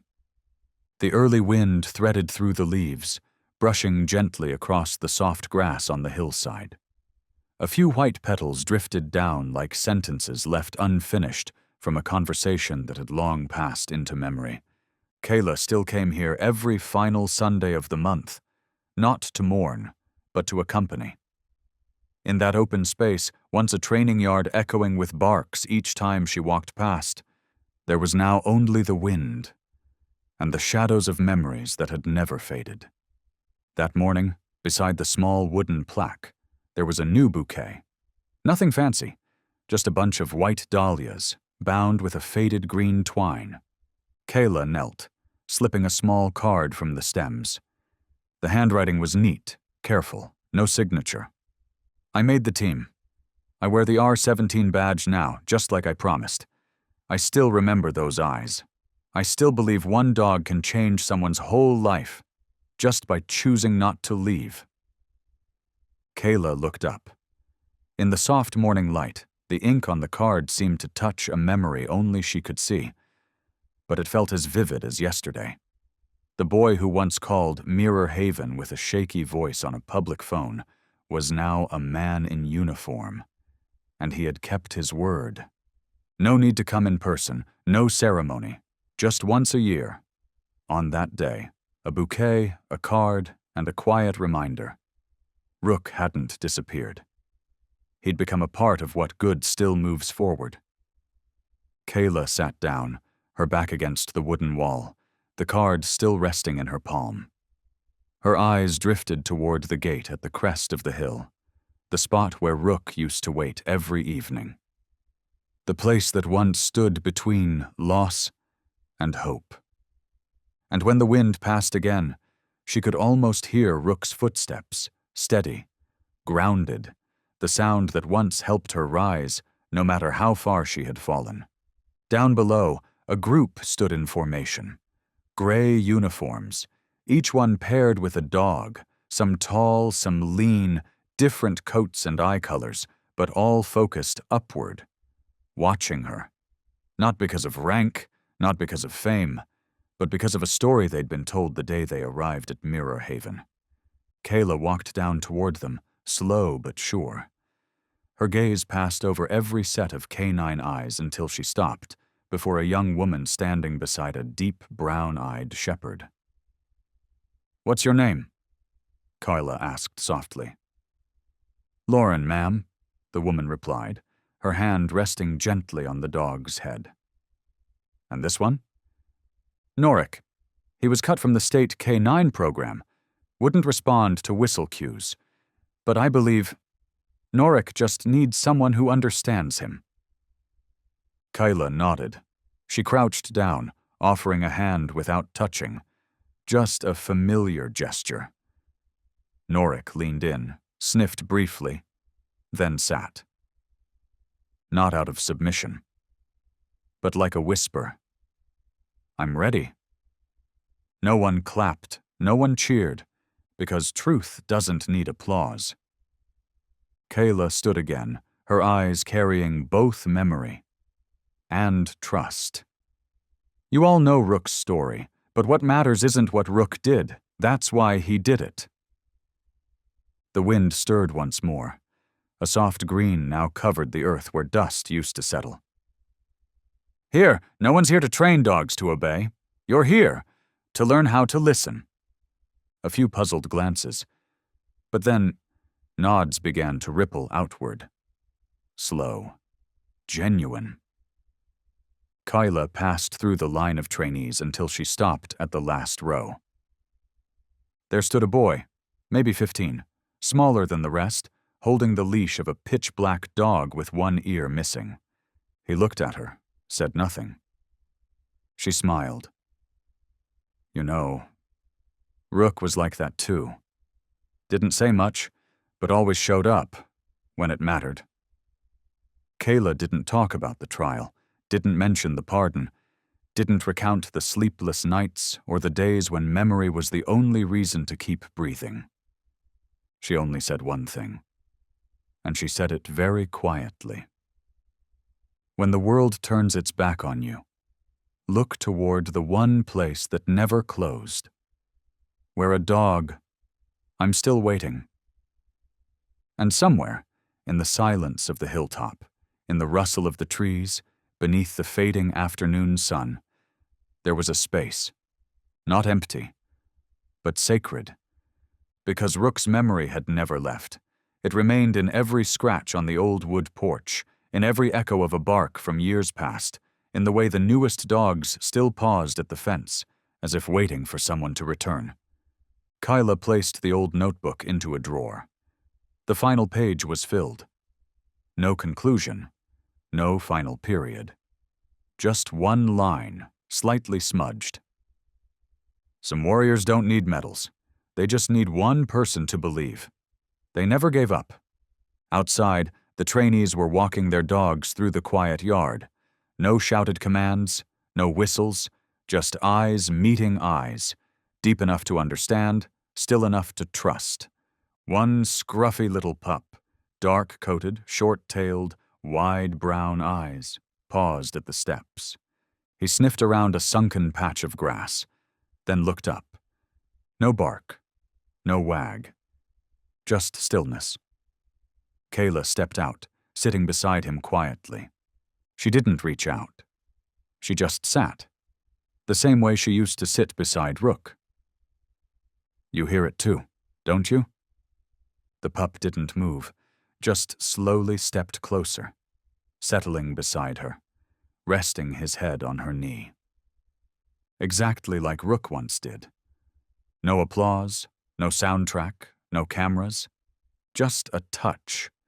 As if Rook, from somewhere beyond, had crossed one more invisible border just to finish the last chapter, without needing a single word. And for those who once listened, who once waited patiently, who chose to believe instead of doubt, that moment was enough. Some stories don't need to end with victory or revenge. Sometimes all it takes is a long enough gaze, a bark at the right time, or a simple touch to change the way the world sees a creature once deemed useless. Rook couldn't speak. But Rook told the truth anyway, not through a statement, not with a file, but with loyalty that asked for nothing in return. The kind you don't teach, the kind you can't buy. Kayla never asked for her rank back. Instead, she built a place where the discarded, the forgotten, the misunderstood could be loved again, not because they were flawless, but because they still knew how to love. German Shepherds aren't just an exceptional breed. They are silent warriors who may bleed, may be cast aside, but have never once betrayed. And if you're reading this now, please believe, somewhere out there, in an old shelter on a quiet porch, beneath a tree you used to pass every day, a dog might still be waiting for you to come home. Not out of duty, but out of love.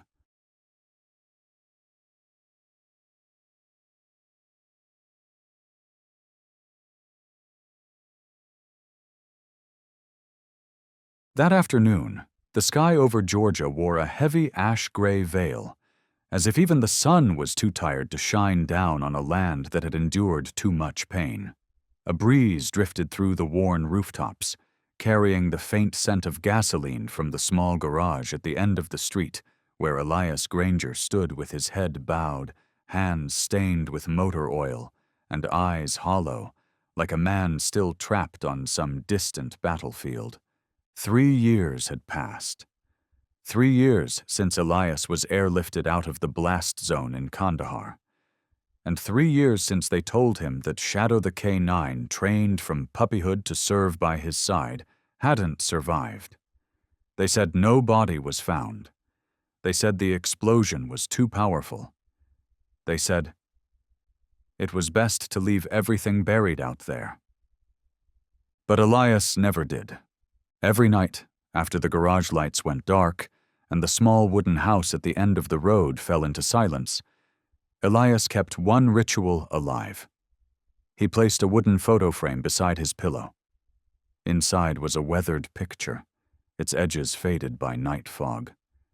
In it, Elias stood in uniform, his arm around Shadow the proud German Shepherd in a ballistic vest, ears alert, head high, and eyes that stared ahead with a courage that no fire could bend. He wasn't a dog, Elias once said to a friend. He was the only teammate who ever ran into flames just to pull me out. No hesitation, no questions.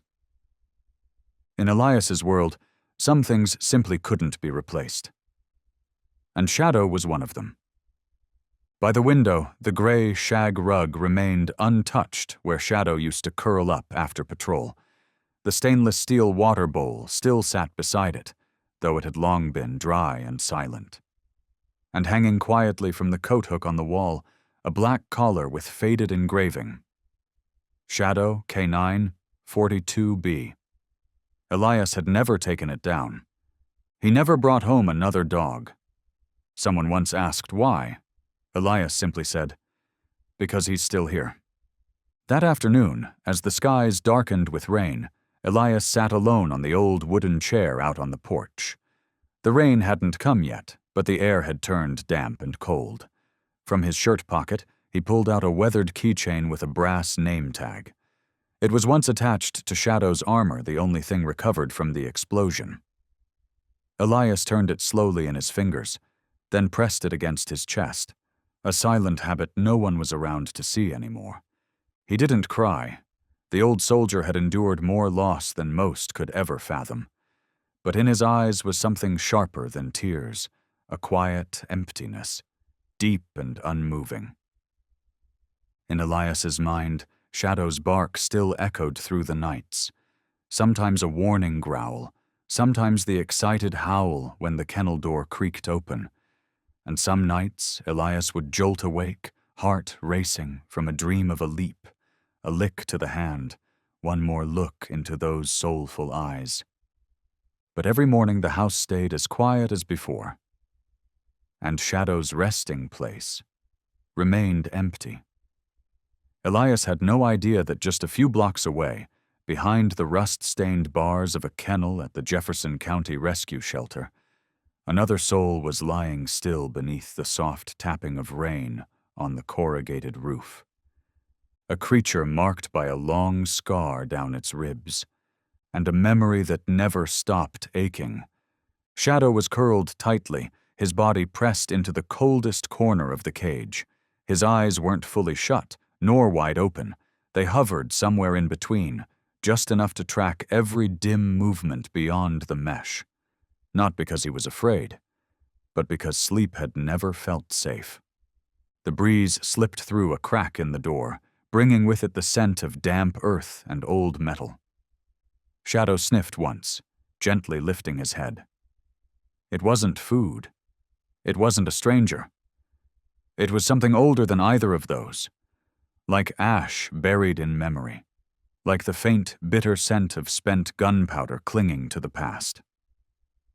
Beneath his belly lay a thin layer of cloth, once part of an old bedsheet. The staff called it his new bed. But nothing felt new to Shadow when his mind was still chained to somewhere else. The first night he arrived, Shadow barked, not to scare anyone, but to call out. No one understood. They shook their heads and scribbled in their reports. They labeled him unpredictable, wrote down the words PTSD, high risk, unsuitable for contact. No one noticed how he panted in his sleep, his legs twitching with memories of running. No one saw the flicker in his eyes every time a man's footsteps echoed down the hall. There was no panic in that look, no joy either. Only waiting. Because deep in Shadow's memory lived the face of a man who once held him close after every firefight, a man who pressed his hand gently to the top of his head and whispered, "Good job, old boy." A man who once stood in a desert, thunderous with gunfire, and said, "If I die, I want to die beside you." Then came the explosion. Then blood. Then chaos, the blur of lights, the metallic clang of shattered gear, the roar of helicopters overhead, the sting of burning powder still hanging in the air. And then, nothing. Shadow couldn't remember how he made it out. He didn't know who pulled him from the rubble. What he did remember was the silence. No more Elias, no more steady hand, no more voice calling his name, Shadow 42B, like a promise wrapped around survival. From that moment on, it was just a blur of cages and strange faces. Sometimes they tied him up. Sometimes they shoved him into overcrowded pens where the hunger was louder than the barking. Sometimes people reached out to touch him. Shadow growled. Not out of violence. But because if it wasn't Elias, he didn't want to be touched again. This rainy afternoon, Shadow made no sound. He didn't bark. He just lay still, but his ears lifted. His eyes opened a little wider. Somewhere, far off, a sound broke through the hush. It was familiar, faint but unmistakable. The rumble of an old engine straining against the rain. A sound he remembered from the days riding back to base beside Elias. The slow crunch of tires on wet gravel. The squeak of a car door opening. Footsteps, and a rhythm that his memory still knew by heart. A familiar shape, large yet frail, was curled up in the corner of the kennel. The ears were pinned back, the body still. But the moment those footsteps echoed down the hall, the figure sprang up like a coiled spring finally released. Their eyes met, and for a moment, time forgot how to move. Elias stepped back half a pace. His lips parted, but no words came out. Shadow. Shadow's forelegs froze mid-step on the cold concrete floor. He didn't bark, didn't run. He just stood there, staring at the face in front of him, the face once smeared in blood and desert dust, the face Shadow had believed was lost forever on foreign ground. Elias stepped closer. Slowly. His hand trembled as he reached for the kennel door. Is that Shadow? No command, no call, no cue. But Shadow moved forward. No hesitation. No growl. Just a quiet press of his muzzle into the center of Elias's open palm. A sound escaped. Not loud. Just the gentlest hush, like wind slipping through leaves. But it was enough. Elias knew that sound, a shallow breath. Shaken, his knees gave way. He sank to the floor, his hands meeting the ground. Old boy, is it really you? A tail brushed against his hand, then swayed again, soft and slow. And for the first time in 3 years, Elias wept. Not the cry of a soldier, but the cry of a man who had lost the most precious part of his soul, only to find it returned. Shadow had rarely barked, not since arriving at the Jefferson shelter. Every day passed in silence, filled only with the sigh of wind between the bars and the steady march of military boots pacing by. But that day, Shadow barked. Not without reason, just one bark. Low, hoarse, like the echo of a bell rung long ago in a place scorched by sun and heavy with the scent of gunpowder. Elias was setting a donation bag on the front counter when his whole body tensed. He didn't even think. He just turned instinctively, eyes locked on the hallway behind the reception desk. It was just one bark. But Elias knew that sound like he knew his own heartbeat.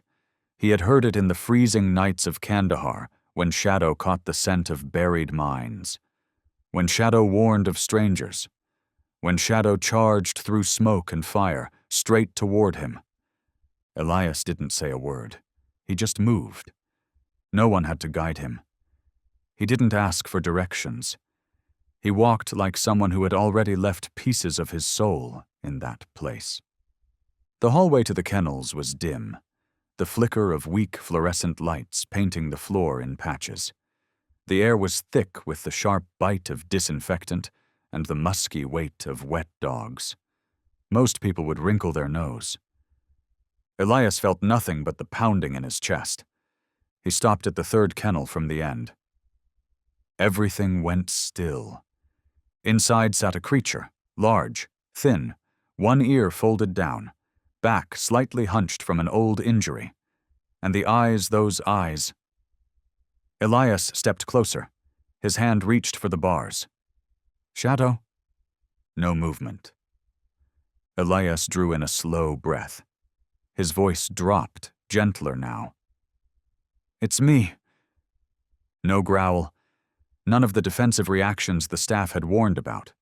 Just a slow, deliberate shift. Shadow lifted his head, tilted it, then moved closer to the front of the cage. His eyes weren't as clear as before. There was a cloudiness now, maybe from the meds or the weeks of hunger and exhaustion. But buried deep behind that mist was the gaze Elias remembered. The same look that once held him steady in the middle of a war zone.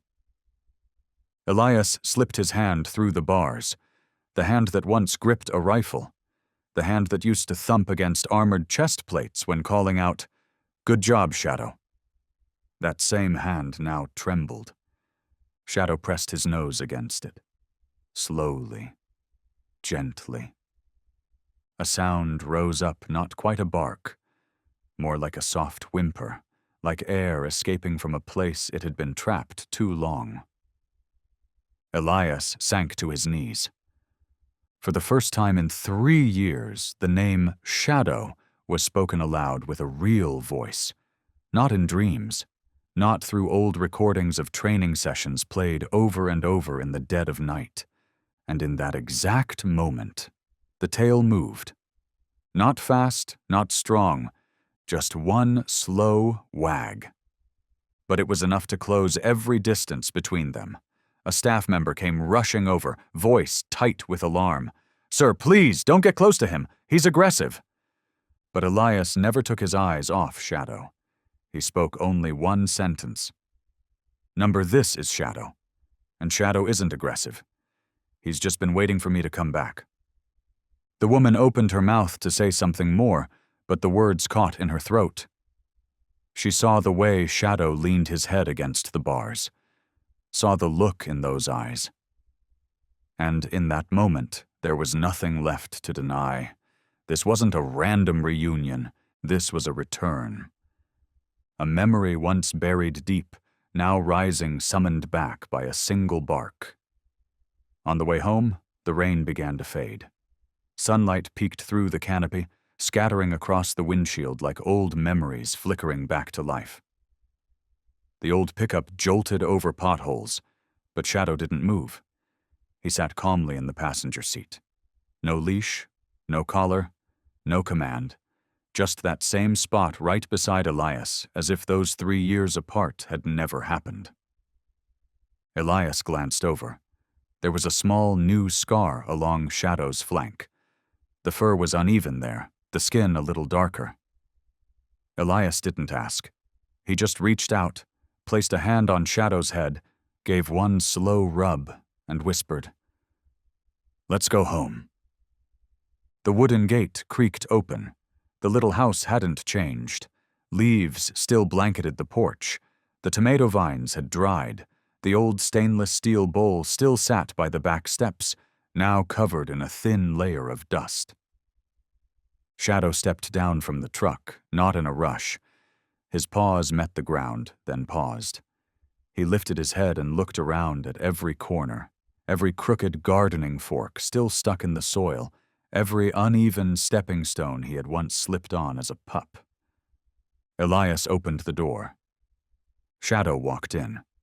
No hesitation, no fear, just slow steps, like retracing the map of his own memory. To the right was the kitchen, where Elias used to pour breakfast kibble each morning. To the left, the sun-bleached wooden couch where Shadow once laid his chin while Elias watched the news.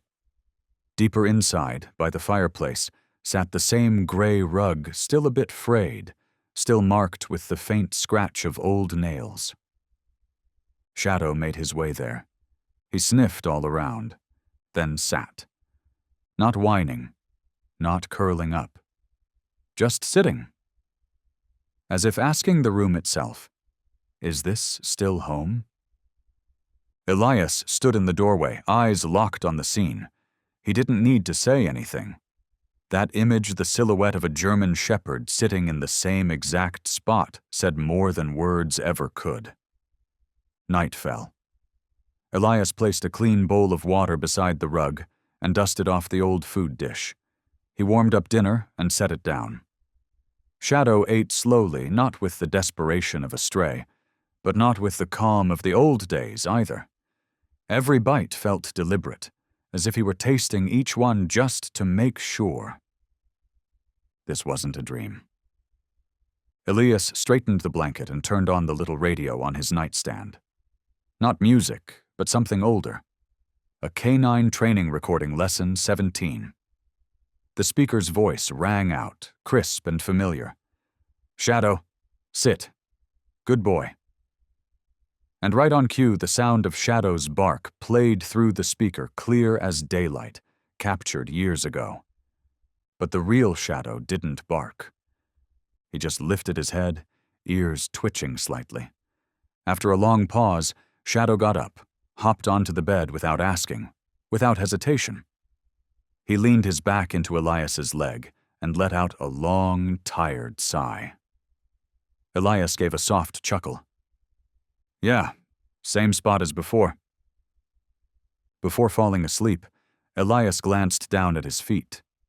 Shadow was curled tightly, eyes closed, but ears still tilted upward, always listening. Just like that final night before their last mission in Kandahar. Only difference now, Shadow wasn't going anywhere. The first 3 nights passed in calm, unspoken peace. But on the 4th, something shifted. At 3 a.m, Elias jolted awake. Not from a dream, but from the sound of soft footsteps. Not human. The light tapping of claws on hardwood, steady and unhurried, as if someone were patrolling the house. Elias sat up without turning on the light. Moonlight spilled through the sheer curtain, casting a pale streak across the floor. And there was Shadow, standing at the living room window, silent, ears up, eyes wide. Elias didn't speak. He moved slowly, careful not to startle him. That posture wasn't relaxed. Shadow's neck was slightly extended, nose twitching, tail motionless. Elias knew that stance. He had seen it just before a raid. Every time Shadow stood like that, it meant something was off. "Shadow," Elias called quietly. Shadow didn't turn.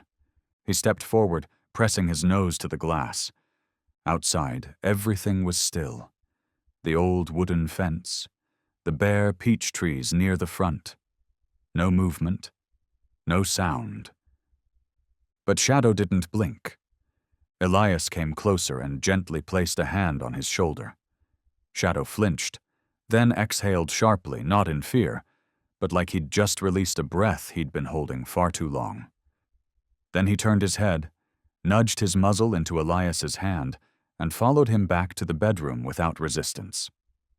The next morning, Elias went out earlier than usual, not because of suspicion, but because of that feeling, the one soldiers never forget, that survival instinct. The back door was still locked, the fence untouched, but the patch of soil beneath the second peach tree had been disturbed, just a little. Not enough for most to notice. But Elias noticed. It was a sign. That afternoon, Shadow didn't nap. Every few hours he returned to the window, checking again and again. He didn't bark. He didn't whine. But each time he came back in, his steps were slower. His tail no longer gave those small, hopeful wags like before. By midnight, when Elias turned on the radio like he did every night, Shadow wasn't curled at the foot of the bed anymore. He was sitting upright, facing the door that led to the porch. Not a sound came from him, but his eyes once again were not the eyes of a dog at rest. They were the eyes of a soldier, waiting for orders. Elias sat up, grabbed his jacket, and walked out onto the porch. Shadow moved beside him, silent and steady. The yard was still, wind brushing through the trees, the faint rustle of dry leaves the only noise in the air. But Shadow remained frozen in place, muscles tight. Then suddenly, his ears twitched. His gaze shifted toward the far left corner of the yard. Elias hadn't even turned to look when Shadow stepped forward. Just one step. No lunging. No growl. He simply positioned himself between Elias and the dark, blocking the path. "Is someone out there?" Elias whispered. Shadow didn't respond, but his ears stayed locked, eyes focused like twin searchlights scanning the shadows. For the first time, Elias didn't just feel something was off. He knew. Someone out there was watching them. That afternoon, soft golden sunlight poured across the wooden porch behind the house.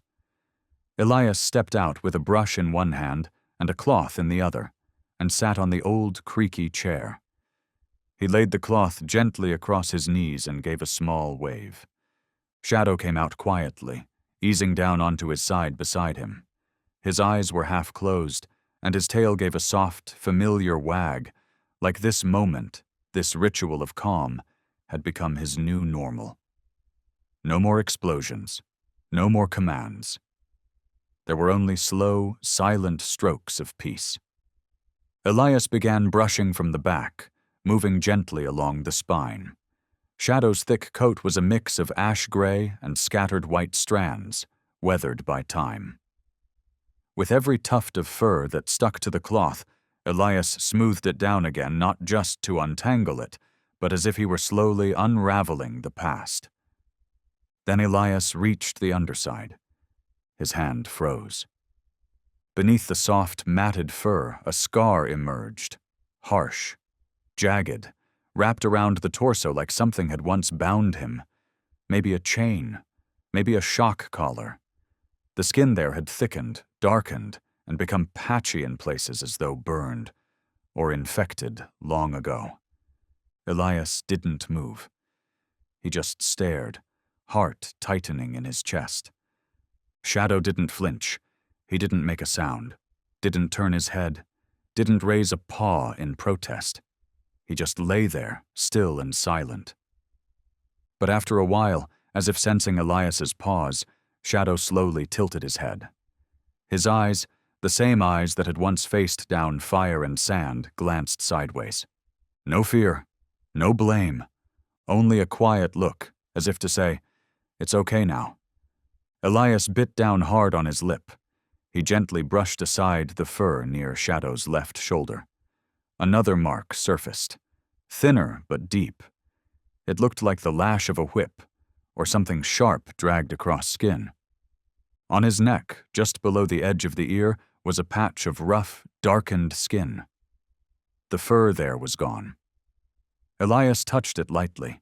It felt like something had clamped down on that spot for a very long time. Shadow didn't flinch. He just breathed, slow and steady. His whole body was soft, resigned, like this was just another part of him now, something he had grown used to carrying. Elias dropped to his knees and wrapped his arms around Shadow. He didn't speak. He didn't ask questions. He simply pulled the dog closer, holding tight around the neck that had once been muzzled, the back that had once caught bullets, and the chest that still bore scars. The breeze stirred under the porch awning. The cloth slipped from Elias's knee to the floorboards. And then the ache inside him surged up, not like a cry, not like tears, but like a whisper stuck in his throat. "Where have you been all this time, Shadow?" There was no answer, just the steady, warm breath of a dog who had somehow made it home. And in that breath, Elias felt it, the old trust, still alive, still there, despite the wounds. He picked up the old stainless steel bowl, wiped it clean, filled it with fresh water, and set it beside Shadow's paw. "What do you say we sleep out here tonight?" he said, his voice softer than usual, like he was talking to a child. Shadow didn't bark. He just rested his chin on Elias's leg and closed his eyes. As the sun dipped behind the trees, their shadows stretched long across the porch, one man, one dog. And in that quiet space, something unspoken passed between them, a truth that needed no explanation, just presence. Night fell quicker than usual. Elias sat at his small desk inside, the warm light of the desk lamp glowing over a worn folder. On its faded cover, a barely legible stamp still remained. Task Force Orion, K9 Division, 42B. From the drawer, Elias pulled out a small USB and plugged it into his laptop. The screen blinked to life. A file popped up. Operation Firedust, final debrief. His hand trembled slightly as he clicked play. The screen filled with the image of scorched land, the golden earth of Kandahar baking under a sun that burned at over 120 degrees Fahrenheit. The camera shook slightly. A commander's voice crackled through an earpiece. "Target moving west! Team 2 ready. Deploy K9 first." Then Shadow appeared at the edge of the frame. Black tactical vest. Code 42. B stamped boldly across his back, the leash held in his mouth, his eyes laser-focused, ears standing tall, no barking, no hesitation, just the still, alert posture of a warrior who knew exactly what he was there to do. Elias remembered that moment. Before the blast. Before the blood. When all they had was the blistering wind and the burnt scent of sand threading through every seam of their uniforms. Shadow charged forward, overtaking 3 soldiers who were trying to flank a tattered tent. Then suddenly the siren blared. In that split second, Elias had screamed, "Shadow, fall back!" But Shadow didn't stop, not even for a heartbeat. The camera shook violently. A blinding white flash swallowed the entire frame. then static. Signal lost. Elias closed the laptop. Not because it hurt, but because he remembered. He remembered the way Shadow had turned to look back at him just a second before the blast. That one look had said everything. No fear, no hesitation.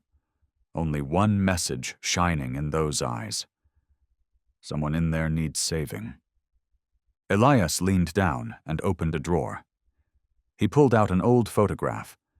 One corner still had a rust-colored stained dried blood that never came out. In the photo, Shadow stood proudly in a dust-strewn field, wearing his K9 vest. Behind him, Elias stood with a weary smile, eyes tired but hand resting firmly on Shadow's head. That photo was taken just days before the final mission. Shadow's head was high, his mouth slightly open like mid-bark, his tail low but gently swaying, as if saying, "Don't worry, I've got you." Elias pressed the photo to his forehead and closed his eyes. Beside him, Shadow lay stretched across the floor, breathing steadily. No more vests, no more commands, but in every movement the instinct remained, ready to give everything to protect the one he loved. Elias looked at him not as a dog who had vanished 3 years ago, but as a brother in arms who had somehow come back from a place no one returns from. A deep breath filled Elias's lungs. No more nightmares. No more asking, "Why, Shadow?" Because now, Elias finally understood. In those fleeting moments between life and death, some souls don't need orders.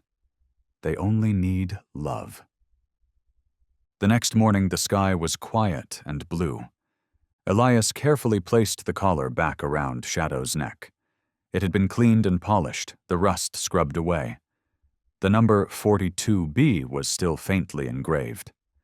Then he leaned down, gave a little pat, and whispered, "Let's go for a walk." The western park on the edge of town was just as quiet as always. Fallen leaves blanketed the stone path. A few children ran across the grass, playing tag. An older man sat on a bench reading the paper. A place where nothing seemed urgent anymore. Shadow walked close to Elias without a leash. He didn't need one.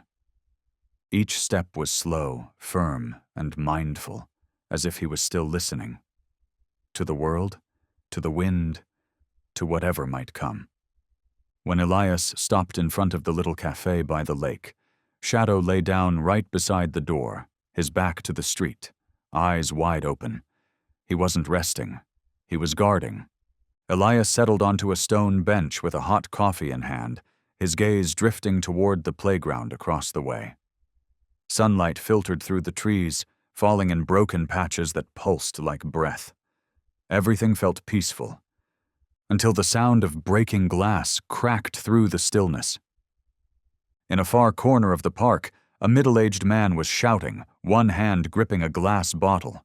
His voice was harsh, his posture threatening. The woman next to him stepped back, shielding a crying child in her arms. Before Elias could react, Shadow was already on his feet.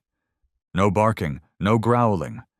Just a silent sprint forward, placing himself squarely between Elias and the commotion. His body locked tight, head lowered, eyes sharp. Then came a low snarl, quiet but unmistakable. Anyone who'd ever been to war would recognize it instantly. It was the stance of a warrior ready to fight. The man froze. He didn't take another step. His hand, clenched around the bottle, began to tremble, then loosened. The bottle slipped from his fingers and clinked onto the stone walkway. Elias stood up fast and moved forward. Shadow didn't budge. He stood like a silent wall, holding the line between danger and peace. "Shadow," Elias said gently. "It's okay now." Shadow flicked his eyes to Elias, as if to ask, "Are you sure?" Only then did he back away, slowly, returning to Elias's side. No need for a treat, no command, no praise, just the knowledge. that the person he was meant to protect was safe. On the way home, Elias kept looking at Shadow. But it wasn't the look of a pet owner. It was the look of someone who had once stood on the knife's edge between life and death, and understood what that quiet stare meant. Shadow didn't react to strangers.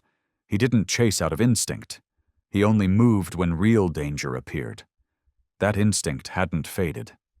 He was still Shadow the combat dog trained to run toward the threat, not away from it. Only now, the danger didn't come from a battlefield. It was something else, something getting closer. That night, Elias returned to the old training room. He cleared it out, tossed the broken rails, pulled down the faded signs, and on the main wall he hung a new photograph. Shadow, no vest, no gear, lying peacefully in a field of grass, the light stretching gently across his face. Beneath it, Elias had written a simple line in black ink. "You don't have to be ready anymore. Now you just get to stay." Shadow lay beside the window.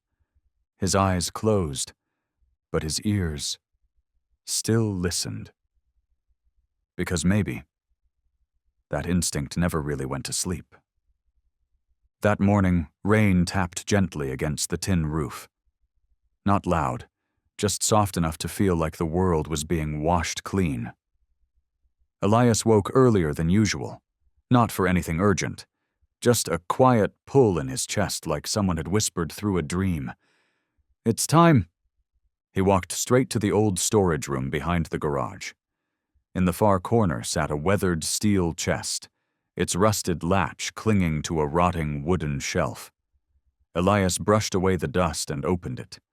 A wave of old paper and damp metal filled the air, dragging up a memory he hadn't touched in years.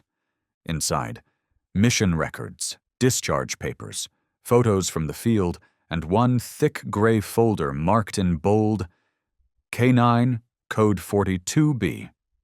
Elias's hand paused. He opened the file and began turning pages. Every detail was familiar training specs, reflex indexes, operation logs. Each line was a stamp across his memory. Every mission, every drill, every night he'd sat beside Shadow, his hand running down that warm, steady back, like checking the rhythm of his own heart. He flipped to the last page, the section labeled Operational Status. His eyes stopped. There was no KIA, no killed in action, no certificate, no closure. Only one phrase stared back at him. MIA, missing in action. A chill ran down his spine. Elias stared at the letters, afraid that if he blinked, they might disappear. For 3 years, Elias had carried a quiet, aching truth, believing Shadow had died. That the dog who leapt into danger to save him didn't survive. That the cost of living had been losing the one soul who never left his side. But now, right here, in this folder of silent words, was something no one ever told him. Shadow had never been confirmed dead.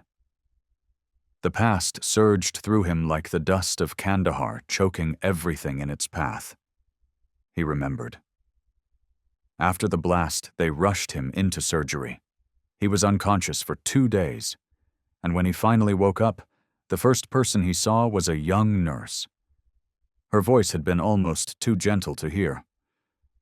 "Mr. Granger, I'm sorry. Shadow didn't make it." That was it. No report, no memorial. No one ever returned Shadow's collar, Code 42B, the one Elias had always believed would be placed in his hands as a final goodbye, just one sentence, and he had believed it. Now, staring at MIA, burned into that page, Elias felt something snap inside, not anger, but a question that had never been answered. Where had Shadow been all this time, and why? Did no one ever go looking? Where had Shadow been? Who kept him? And why? Elias clutched the file, flipping through it over and over, eyes scanning every word like a man searching for a hidden code. But that was it. The file ended there. The final page offered no conclusion. No signature, no red government seal, just an unfinished ending. That afternoon, Elias sat on the floor by the window. Shadow curled up beside him again, his big head resting gently on Elias's knee, eyes barely open. Elias set the file down, his hand slowly brushing along Shadow's spine over the scars on his belly, over bones that once jutted through skin like bars on a cage. Then, in a low voice, barely louder than a breath, he murmured, "Shadow, if someone tried to hide this, I'll find out. Not because I'm curious, but because I owe you the truth." That night, Elias couldn't sleep. The warm kitchen light cast soft shadows that danced across the wall. His phone sat on the table. Behind it glowed a name he hadn't said out loud in years: Lieutenant Colonel Reddick. Elias scrolled through his old contacts, hesitated, then pressed call. "Granger?" The voice on the other end was deep and rough, but not unfamiliar. Before Elias could even form a sentence, the man asked again, "You still have the collar? 42B?" Elias froze. "Shadow is alive," he said carefully. "And I have the file. It never said he died." Silence.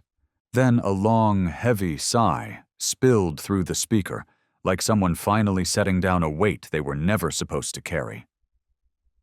"I know." Reddick told him to wait 5 minutes for a call from a secure line. And right on time, it came this time, video. On screen, Elias saw a face older than he remembered. But the eyes? They were just as sharp as the day they first met at the K9 training base. "I always suspected something," Reddick began. "After the Kandahar incident, I tried to pull Shadow's file, got blocked. The reason they gave?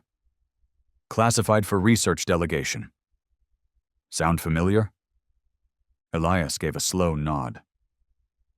"I think Shadow wasn't lost because he failed," he said quietly. "He was taken because he was too good."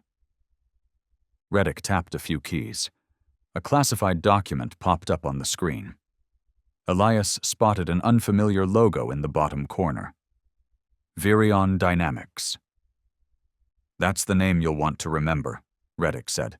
"They're a third-party firm.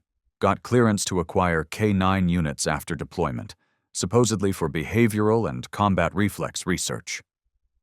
"You're saying they sold the dogs?" Elias asked, his voice cracking. "Not officially, but in under 2 years, over 30 high-performance K9s were recalled due to accidents. Not a single one came back. Not a single death certificate." Elias felt it like every nerve in his body was being pulled taut. His pulse hammered against his ribs like a war drum of rage. "Virion filed for Pentagon funding under this phrase, K9 Behavioral Analysis for AI Combat Application.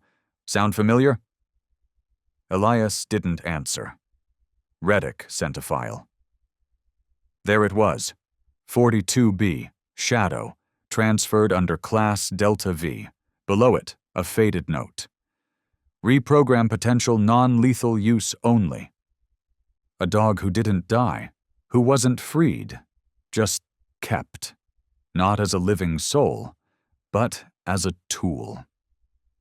Outside, the rain had grown heavier, tapping hard against the windows like fingers trying to get in.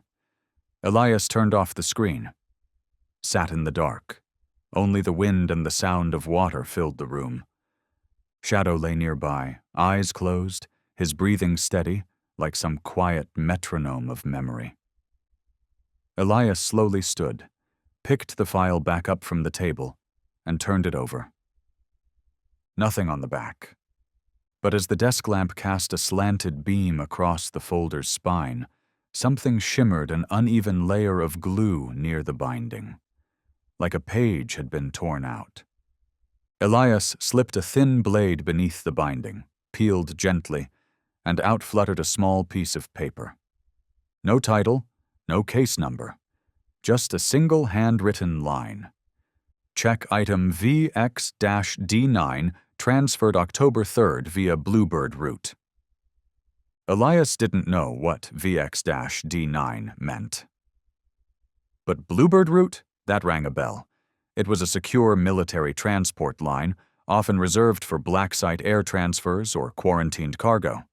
He reached for his phone, pulled up an old military intranet login, two-factor authentication password, fingerprint.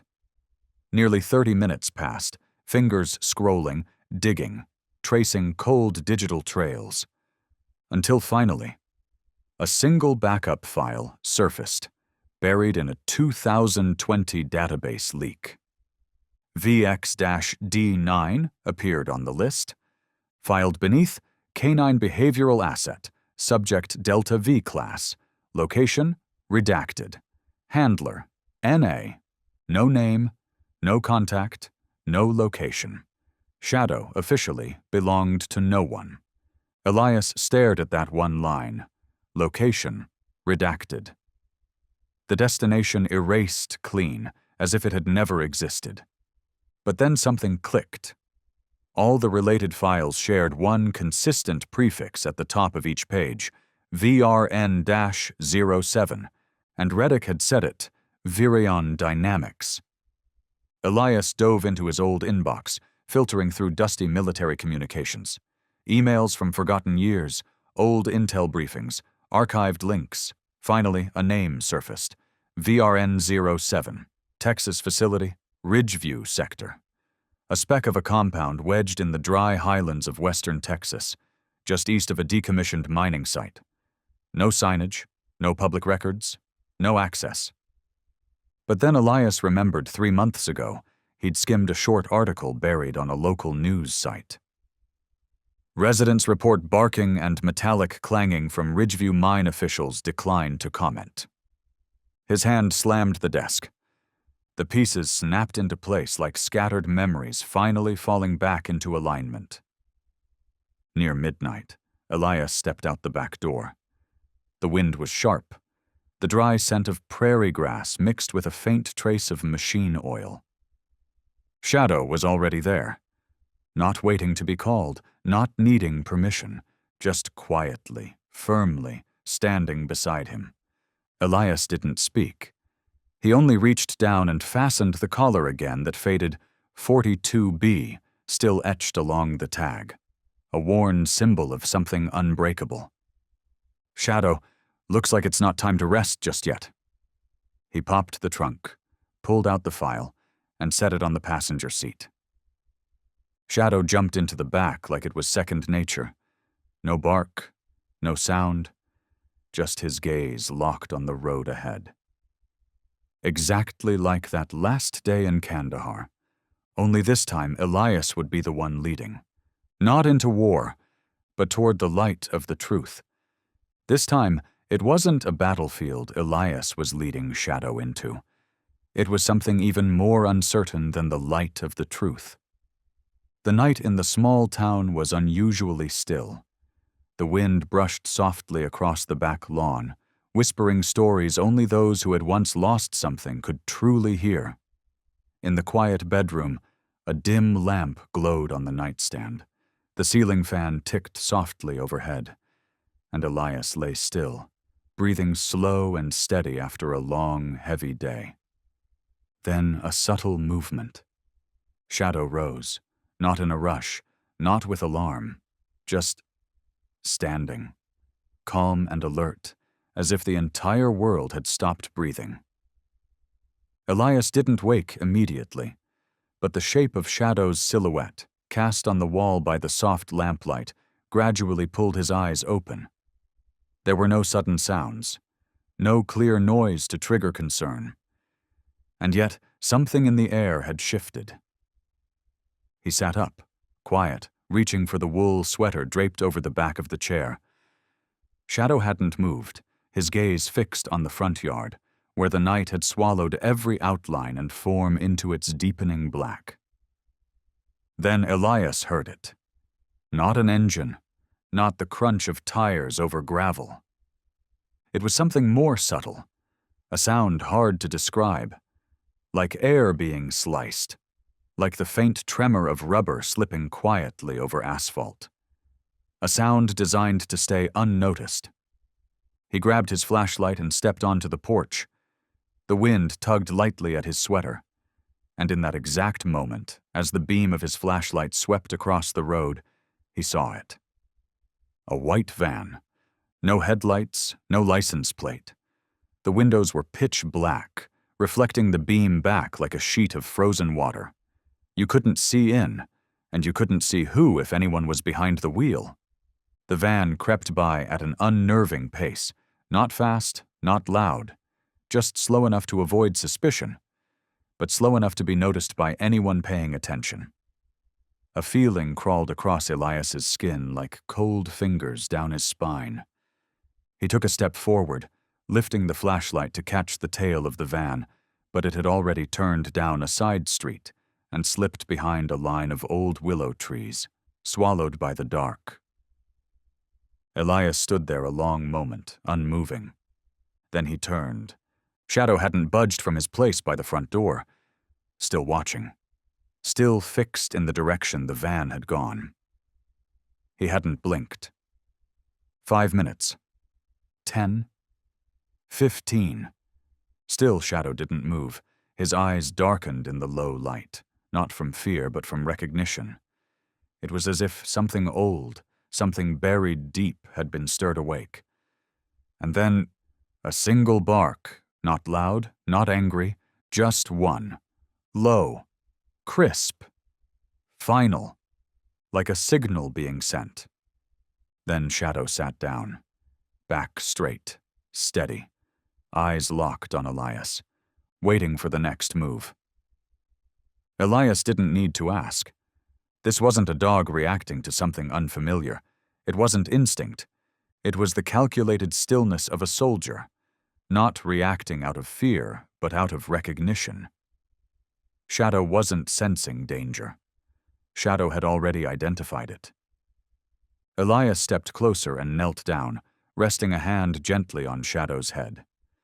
The wind outside still moved through the trees, carrying the scent of damp leaves and something deeper. The kind of night air that feels like it remembers things long forgotten. "Something's looking for you, isn't it?" Elias whispered, though it sounded more like he was speaking to himself. Shadow didn't respond, just tilted his head slightly and exhaled, soft and steady, his gaze fixed on the window. The same spot where that strange van's headlights had flashed past. And that's when Elias understood. They weren't just two souls who had once been summoned to the battlefield. They were being called again. But this time, it wasn't by any mission written in orders or filed in records. This time it was something else, something that had lived quietly in the shadows, waiting. And now, their real journey was about to begin. Elias reached for his phone. His fingers trembled slightly. It was well past midnight, but there was no way he could wait for morning. After a few rings, the line clicked. "Granger?" came Reddick's gravelly voice, laced with the rustle of papers in the background. "Reddick, I need to tell you something." Elias told him everything. The white van, the way Shadow froze like stone, that single deep bark that didn't carry anger, only certainty, and most of all, that feeling that something had reached into a layer of memory they'd both tried to bury. There was a brief grunt on the other end, then the sound of typing, rapid and firm, as if Reddick was already chasing down the ghosts Elias had just awakened. "The plates are fake, but traffic cams at the intersections picked it up. We got timestamps and GPS logs. The van's tied to a logistics firm called Trident Axis." Elias squinted, scribbling the name onto a scrap of paper beside him. "Trident used to handle equipment transfers for Virion Dynamics labs down south," Reddick continued. "But here's the odd part. In their bankruptcy records, there's a route that was never disclosed publicly. It's listed as Bluebird Route, and the only name ever attached to that route. Shadow. The line went quiet for a few long seconds. Then Reddick spoke again, lower this time. Elias, you're not just uncovering the truth, Reddick said slowly. You're digging into the one thing they've worked the hardest to bury, a lost asset. Elias turned his head. Shadow was lying beside the table, but not asleep. One front leg curled slightly inward, like the ghost of a memory as if it had once been bound. His eyes stayed open, fixed on a spot in the dark. And if Shadow really was a loyal partner, Reddick continued, taken without cause, survived God knows what, and somehow made it back, but never recognized as a veteran, never honored as a dog who served, just treated like some ordinary object. Reddick didn't have to say the rest. They wouldn't let this go. And then came the final line that made Elias feel ice slip down his spine. To them, Shadow's not a dog anymore. He's classified as a test subject. Elias clenched his fists until the nails pressed deep into his palms. The image of Shadow burned in his mind. Still here. Still breathing. Still part of a truth nobody dared to face. I'll send you the internal documents, Reddick said, his voice low. And the name of the man who used to run the DARC program Dog Adaptive Reconditioning Command for K9 units. He paused. But Elias, once you get involved in this, there's no turning back. The next morning, the sky hung heavy with gray, and a thin mist blanketed the earth. Wind slipped under the eaves and hissed quietly, like something old and waiting. Elias had just poured a cup of coffee when Shadow moved to the window. He didn't bark, didn't glance back, just stood there, motionless, staring out into the backyard. Elias followed his gaze, and his breath caught. There, beside the bushes in a spot completely hidden from the main road, was a tire track. Deep, clear, fresh. Not the kind that comes from someone turning around in a driveway. This was a full stop. Like whoever had been there, had parked, waited, watched, then drove away without a sound. Elias walked over. Kneeling down, he brushed away some of the dry grass. Beneath it, something small and copper glinted in the light, a slender wire, the tip slightly curled, wrapped in thin black rubber. Looked like nothing more than a scrap from an old kitchen appliance. He turned it slowly in his fingers, then looked up at Shadow. Shadow was still standing a few feet away, eyes locked on the thing in Elias's hand. That feeling came rushing back, not fear, but a bone-deep alertness, the kind Elias hadn't felt since his time in uniform. Like every nerve in his body had suddenly remembered what it meant to be hunted. From morning until noon, every time Elias even touched his phone, even just to glance at the screen, Shadow would lift his head. Ears perked. And then, silently, move into position right in front of him, not out of habit, but out of instinct. Something old, something awakened, and maybe something coming. He kept staring at the front door, not sniffing, not pacing, just scanning, like he was tuned to something faint and unnatural, as if he'd once been trained to respond to a frequency or signal that didn't belong to this world. Elias pulled up the porch security footage and rewound to 2 nights ago.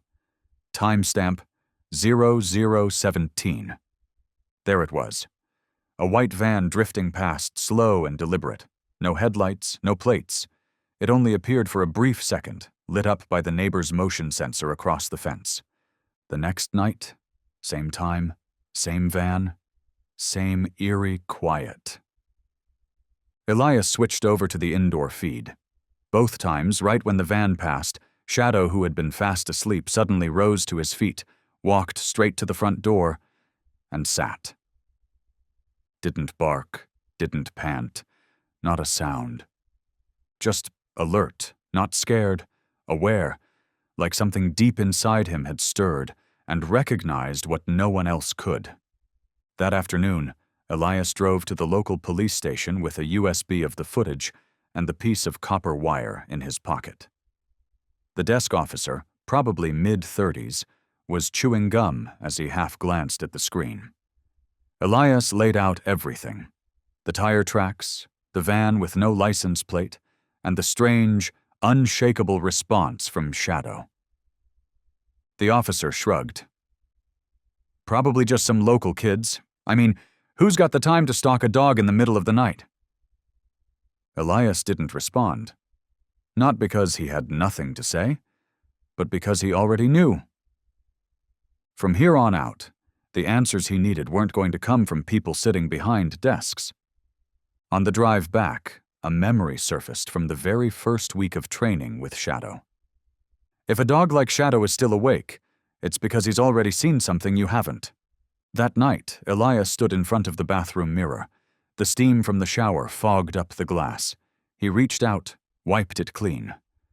In the reflection, he didn't see the same man anymore. His eyes weren't lonely now, because standing behind him, still as a statue, was Shadow, watching him, unmoving, unblinking, and completely focused. He didn't make a sound, but his presence said it all. Shadow was on guard, silent, resolute, tense in that quiet way that says, "I've done this before." It wasn't just about protecting Shadow anymore. Elias knew that now. This wasn't about a missing dog. It was about something bigger, something buried deep under layers of silence, something no one had dared to speak out loud. And now, piece by piece, it was starting to rise, under the weight of instinct, suspicion, and one unbreakable bond. The tiny office was soaked in silence. The only light in the room came from the computer screen, casting a bluish glow across Elias's face. His jaw was tight, his brow furrowed in that deep, steady way that happens when every line on the screen feels like it might open a door or a wound. The document Reddick had sent was labeled in the plainest font. K9, Special Transfer Registry, Class Delta V. Elias scrolled through, each name slicing open old scars that had never really healed, until he reached one. K942B, Maximus. Attached beneath the line was a blurry photo, along with a faint tag. Most recent behavioral reconditioning, trace code 42DX. He clicked. The image expanded slowly, washing his face in pale light. His eyes, already tired, began to turn glassy. The dog in the picture was a German shepherd. Charcoal coat with a silvery burnish, upright ears, eyes sharp and guarded. But the detail that stopped him cold was the scar wrapping clean around the belly. The exact same scar Shadow had carried back from Kandahar. But the name wasn't Shadow. It was Maximus. A heavy stillness took hold of the room. Elias let go of the mouse and lowered his head. His eyes closed. His breath caught. "Maximus," he whispered, the name foreign on a face he'd never forgotten. Something in him twisted. Not just anger, not just grief. It was the eerie sense that someone had stolen a part of Shadow, repackaged it, renamed it, buried it behind sterile documents and clinical labels. But the past doesn't vanish just because it's been renamed. He turned from the screen and opened the bottom drawer of his old filing cabinet. Inside was a weathered field notebook, edges curled from heat and time. Elias flipped through until he found the page he was looking for. Scribbled in his old handwriting were the words, "Verbal reflex cue, handwritten in case of loss, Shadow, search." He didn't hesitate.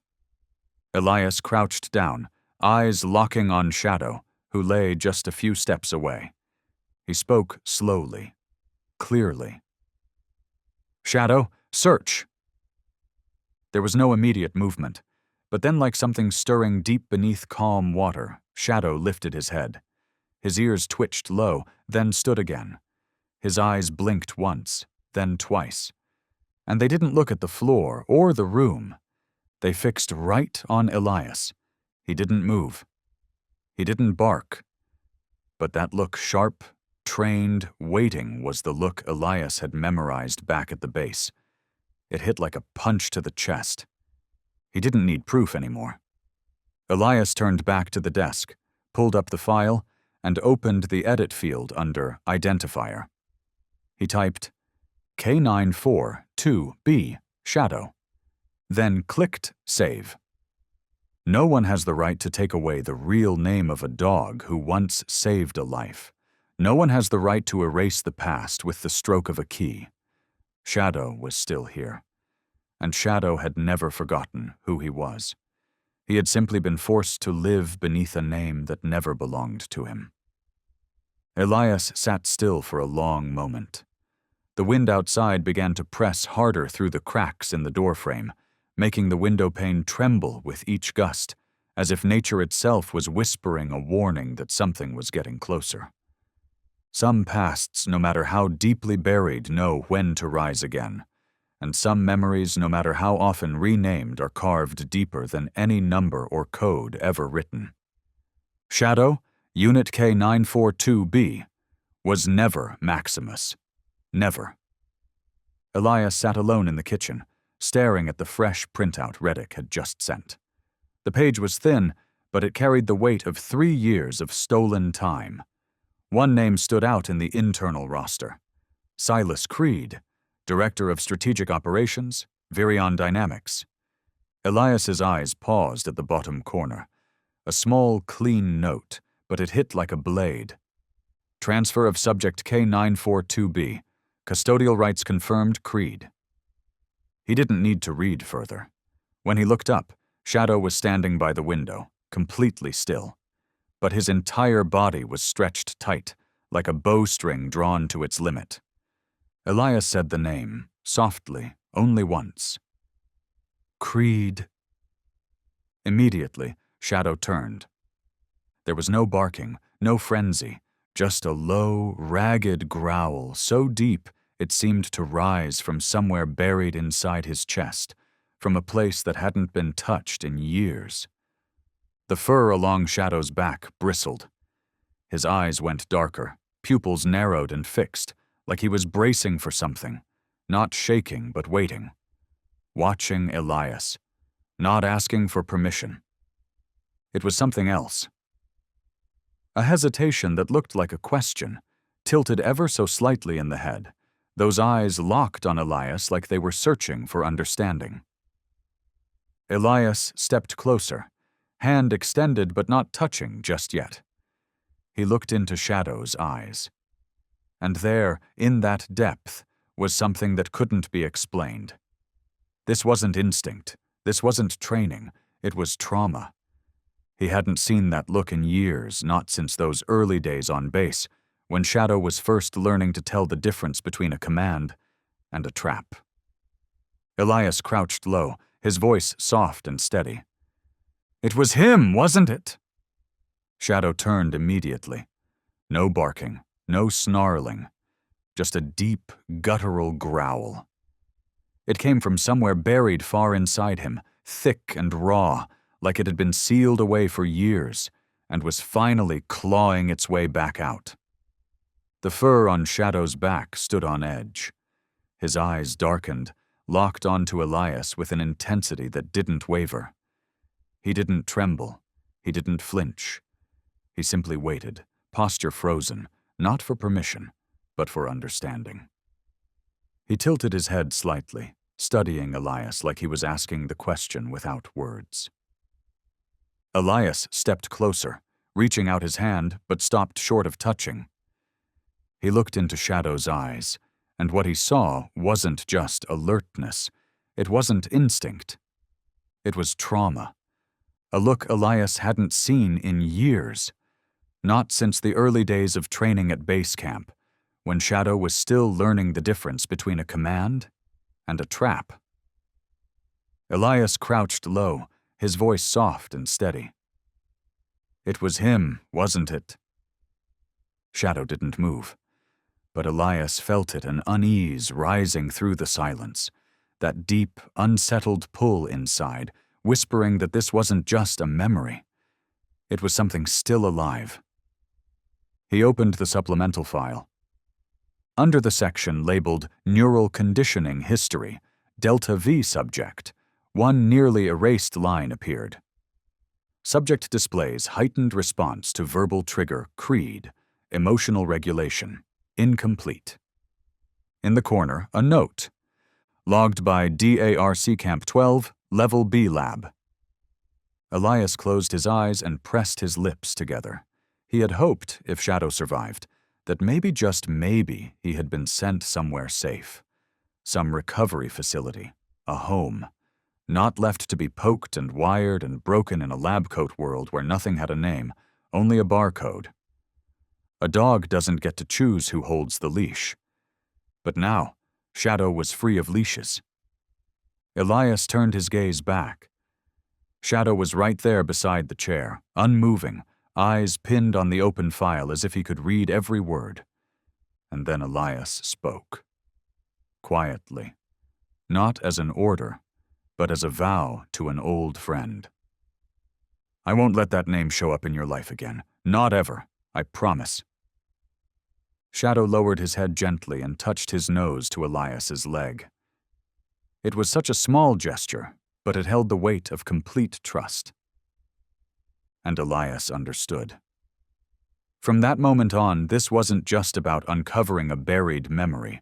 This was about reclaiming something sacred. Shadow's name. Shadow's identity. A name that had been erased, stripped from every system, now had to be returned to where it truly belonged, not in the hands of those who had never seen him as a sentient soul. This was no longer a mission. It was a promise. Elias picked up his phone. His voice was low, calm, and final. I need everything you have on Silas Creed. Where he lives, where he moves, and the things he's worked hardest to hide. There was a pause on the other end. Reddick exhaled slowly. Understood. But are you sure? Once this starts, there's no way back. Elias set the phone down, his eyes still locked onto the old file. He didn't need to say a word.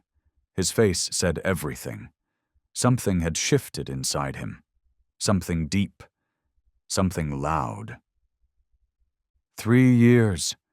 His voice was barely above a whisper, but every syllable landed heavy. For 3 years, Shadow was treated like a tool, while I sat here thinking he was finally at peace. Shadow stepped closer. No bark, no growl, just gently resting his head on Elias's lap, as if to say, I'm still here. Elias placed his hand on Shadow's neck, tracing the scars that coiled cold and long beneath his fur. They weren't just marks, they were questions, left unanswered for far too long. He turned back to the desk and reprinted the file. This time the name at the top was changed by his own hand. Re-identified, K942B = Shadow. Beneath the signature line, Elias added one final sentence. The ink was bold and steady, like a verdict delivered after years of silence. Shadow was detained without justification. It's time he got his name back, and the justice he deserves. Then, quietly, he opened a drawer and took out his old sidearm, the one he swore he'd never use again. But Elias knew now. Some vows are only kept until justice is taken away. Then they become something else entirely. A reason to act. A reason to finish what should never have been started. Shadow stayed curled at Elias's feet, his breathing slow and warm. Elias reached down and placed a hand gently along Shadow's back. I won't let anyone hurt you again. Not ever. The night outside had fallen like a thick curtain, sealing everything beneath a dense stillness. Inside the tiny room, the soft yellow light from the desk lamp spilled into a fading halo across the wooden floor. Elias sat motionless, eyes fixed forward, shoulders tight with resolve. Behind him, Shadow remained alert, his gaze never wavering. They both faced the same direction, toward something invisible, something heavy with the weight of names once buried deep in darkness, now inching toward the light. "I won't let anyone hurt you again. Not ever." Outside, the night pressed close, cloaking the small house like a secret kept too long. The faint glow of the lamp stretched a pale streak over the floor, barely enough to make out Elias at his desk. He sat still, a statue in the silence. And just behind him, like a shadow in both name and presence, Shadow stood as if carved from stone, unmoving, unblinking. Not a sound passed between them. Time itself seemed frozen. Wind hissed through the gaps in the doorframe, curling around tree branches and making them creak with voices only the dark could understand. But beneath that silence, something shifted. Shadow wasn't sleeping. Shadow stood rigid by the window, every muscle drawn tight. His tail hung low, his back arched slightly forward, his eyes locked on the pitch-black backyard, where nothing moved but the wind through the brush. He didn't bark, he didn't growl. But Elias knew that look. That was the look of a dog who once sensed death from miles away. Elias reached out and turned off the desk lamp. He was headed toward the bedroom when the light above them flickered, then snapped off. No warning, no flicker, just darkness total and sudden. He froze in place. A chill crawled up his spine like a cold hand. He pulled out his phone. No signal, no Wi-Fi, just the blank glow of a screen that read, "No connection." The worry sharpened into something heavier. Elias reached for the emergency flashlight he kept in the stairwell drawer, but before his fingers touched the handle, clack, clack, a faint metallic sound echoed from the back door, software precise. Not the wind, not rusted hinges. This was the sound of a tool, of someone picking a lock. Elias stopped breathing. Elias gripped the flashlight tighter, his knuckles white. He stepped down the stairs, slow and silent. Every inch of muscle moved with the precision of a man who had once walked battlefields. His instincts screamed that whoever was on the other side of that door was not just some curious kid. Then came the click. A faint, deliberate snap. The final lock had just been breached. Before Elias could react, a cold rush of air slapped him in the face. Sharp, bitter, laced with a chemical sting, chloroform, or something stronger, designed to drop a man fast, quiet, and clean. He staggered backward, one hand fumbling inside the drawer where his old handgun lay, the weapon he'd sworn he'd never touch again. His fingers brushed the grip just as his head began to spin. His vision blurred. His limbs started to fail him. Footsteps approached, unhurried, confident. No effort to hide. The intruder already knew Elias wouldn't be getting up. And then, in the space between one collapsing breath and the next, a blur of motion. Shadow. Not a sound, no bark, no growl, just a blur of dark muscle cutting through the room like an arrow let loose from a bow drawn to breaking point. This wasn't instinct. It wasn't animal reflex. This was something else.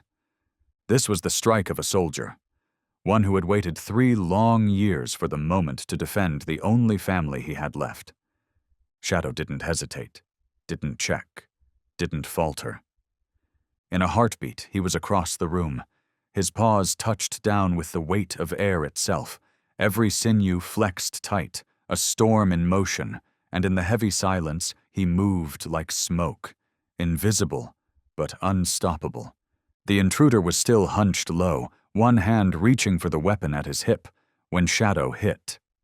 A whisper of breath, a crack like dry bone splitting. Shadow's jaws locked deep into the man's gun arm. A scream tore through the house. Bone shattered, blood sprayed across the curtain fabric. The man shrieked, panicked and broken, flailing backward. But Shadow held. His grip never loosened. His power, absolute. This wasn't chaos, it was precision. 1,000 drills condensed into one explosive act. Shadow didn't let go. Not yet. When the intruder hit the ground, Shadow took half a step back but didn't retreat. He stayed right there, planted in front of Elias, spine arched, eyes locked and unblinking. No growl, no bark, just a fiery gaze that seemed to burn a hole straight through the darkness. It wasn't just anger, it was a warning, a message that needed no translation. Touch Elias, and you won't make it out of here in one piece. The side door rattled. Another shadow slipped into the house, this one quieter, more refined, like someone trained not to be heard. But Shadow had already picked up on it. He turned, shifting smoothly to block the path. His eyes never left the figure. Ears up, breathing tight and measured. Then, just one bark, sharp, clean, and piercing. It cut through the walls like a signal flare, aimed straight at the ears of those waiting outside. Moments later, a storm of footsteps thundered through the yard. The porch light blazed to life, casting the yard in daylight. Flashlights beamed through the windows, sweeping across the room like searchlights. Reddick's voice roared out over the chaos. "FBI! Everybody down! Hands where we can see them!" The quiet little house, once just a shelter from the world, had turned into the epicenter of a tactical raid. Blue and red lights flashed wildly beyond the windows. The door burst open. Officers in full gear poured in. Shadow didn't move. He stayed right where he was, shielding Elias, who now lay on his side near the desk, one hand still gripping the drawer handle, eyes gently closed. Reddick was the first through the door. He saw everything in an instant, and froze. He didn't call out Shadow's name. He didn't shout any commands. He just stood there and looked. He looked at a K-9 soldier no longer enlisted, no longer counted but still fighting like he'd never been given permission to lay down arms. A warrior wrapped in fur, a soul once discarded.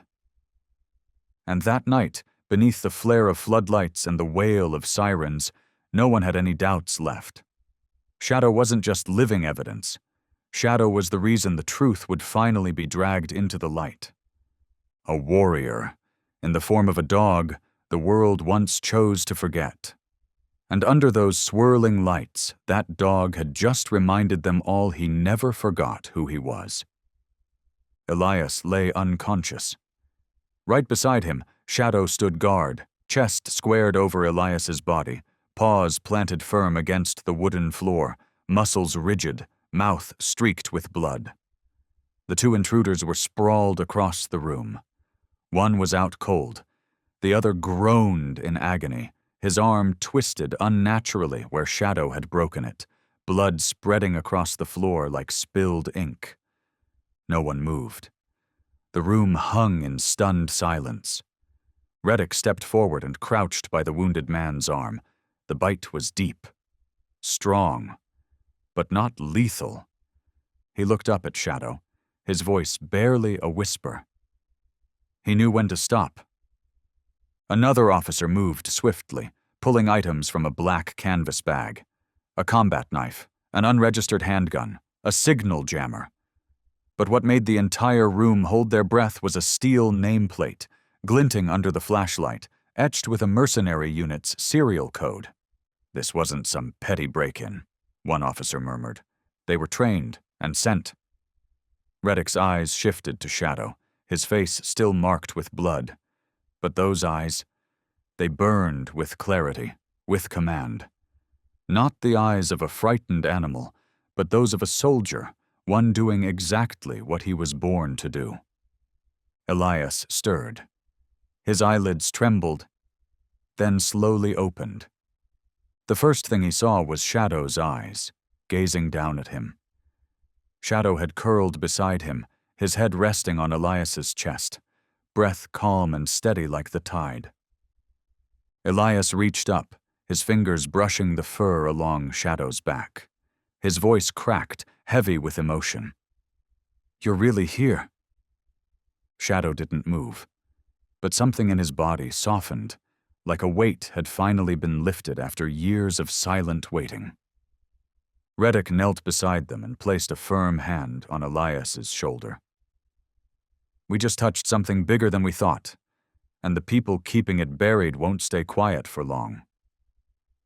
Elias slowly sat up, leaning back against the old wooden chair, his hand still resting gently on Shadow's head, like it was the one solid thing he could hold on to while the world spun out of control.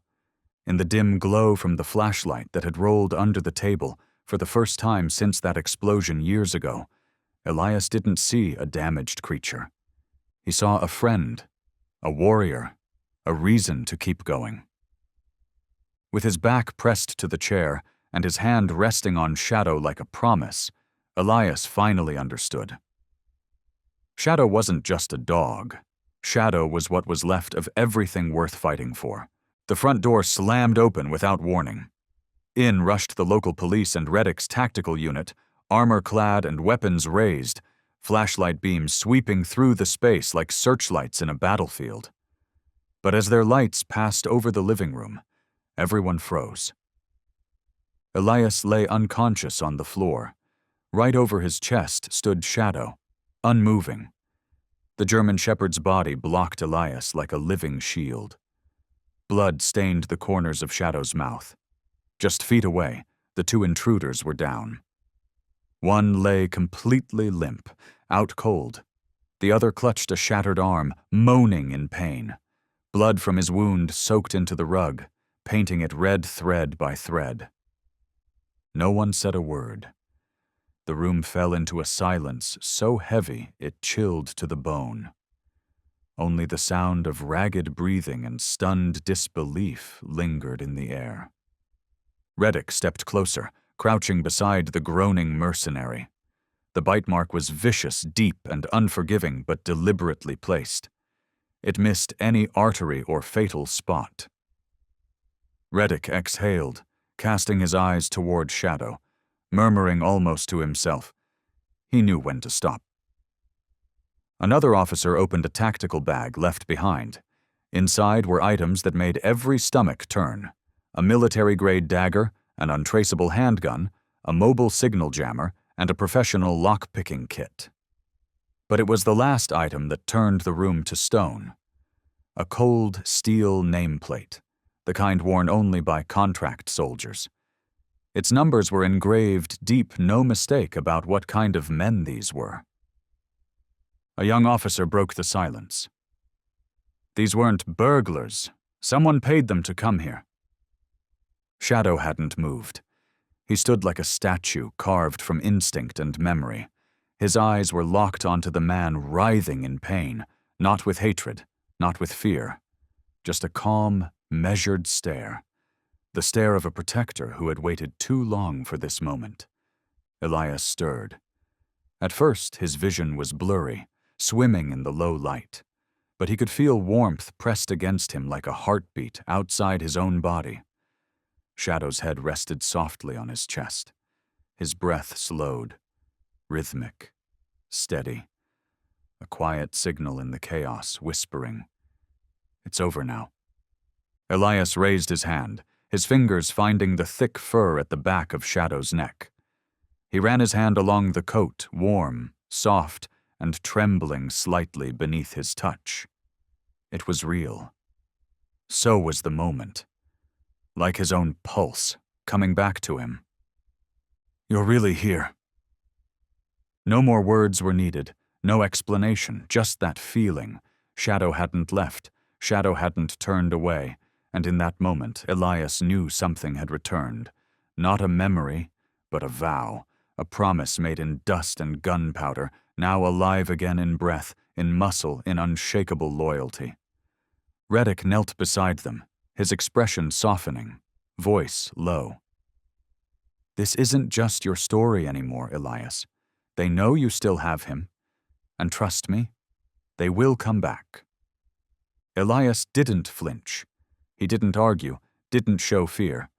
He simply nodded, one hand still resting on Shadow's head, the other curling slightly, firm and quiet like a vow pressed into skin. A promise without words, and a line no one would be allowed to cross again. Outside, sirens howled in steady pulses. Red and blue lights flashed endlessly across the window pane. But inside that small room, only two figures remained in silence. A soldier who once forgot who he was, and a dog who had once been written off as worthless. Elias leaned down, his voice barely above a whisper as he spoke into Shadow's ear. "You're not alone anymore, and this time, no one has to run." The next morning arrived with a sky so clear it felt untouched. The forest breeze drifted softly through the trees, carrying the faint scent of pine needles and damp earth. Elias walked with Shadow along the narrow trail that wound through the woods, the same one they always followed after everything felt too much. Sunlight streamed through the canopy, dancing in golden shards across the moss-covered ground. Everything seemed quiet, peaceful even. But Shadow wasn't behaving like usual. There was no joyful trot, no nose twitching at every squirrel or leaf. His steps were low and measured, tense. His ears stayed pricked. His tail hung down. His eyes kept darting toward the left, toward something unseen. At a bend in the trail, where the grass grew high enough to brush Elias's knees, he tugged gently on the leash to guide Shadow forward. But Shadow stopped, locked eyes on a thick clump of underbrush to the side. Then, without hesitation, Shadow lunged forward, dragging Elias with sudden force. "Shadow!" Elias hissed, trying not to shout, but when he caught the look in Shadow's eyes, he went quiet. It wasn't fear he saw. It was recognition, a look that said something was here, something important. Elias followed without another word, pushing branches aside as they moved deeper into the overgrowth. Only a few paces in, and then there it was. A rusted steel hatch, half buried in the earth, swallowed by moss, leaves, and time itself. Shadow didn't bark. He simply stepped forward, placed one paw on the lid, and turned to Elias as if to say, "Here. This is it." Elias slowly knelt beside him, brushing away layers of damp dirt. His hand hit cold metal. The moss peeled back, revealing an old, corroded iron handle. From his backpack, Elias pulled out the pry bar he now carried everywhere since the night their house was breached. He wedged the tip beneath the edge of the hatch, drew in a breath, and pushed down with all his strength.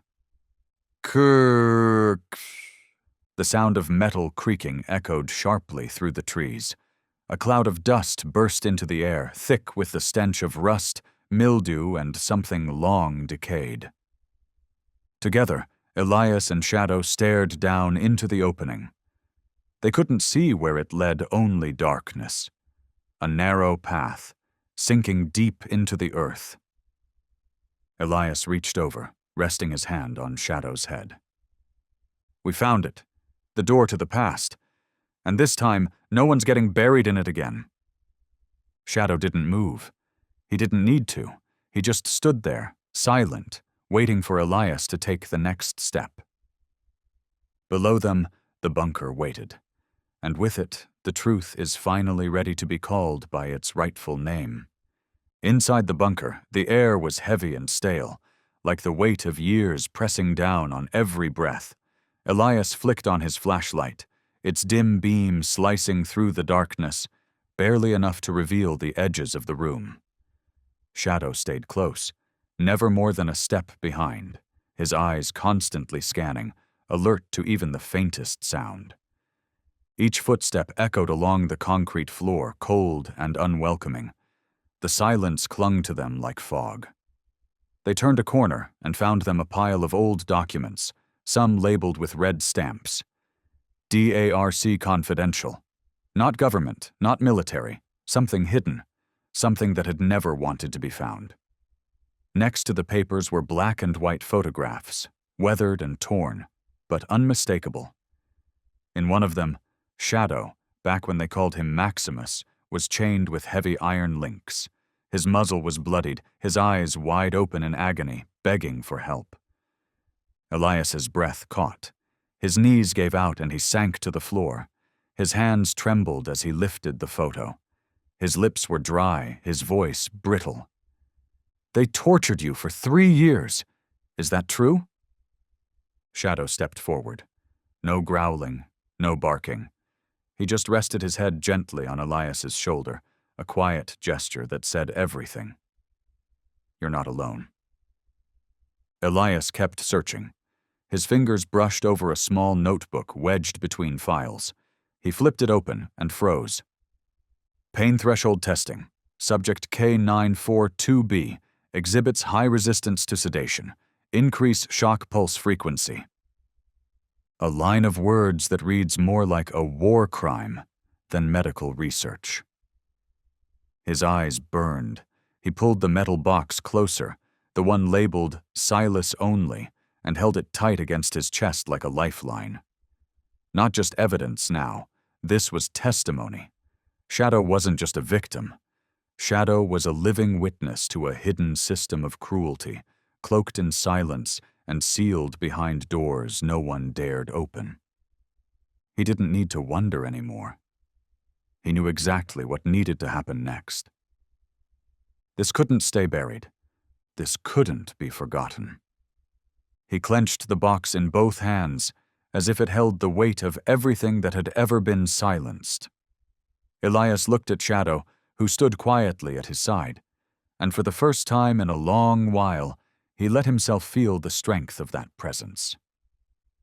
Shadow didn't say a word, but his head lowered onto Elias's knee, soft and steady, a quiet offering of strength, a silent promise.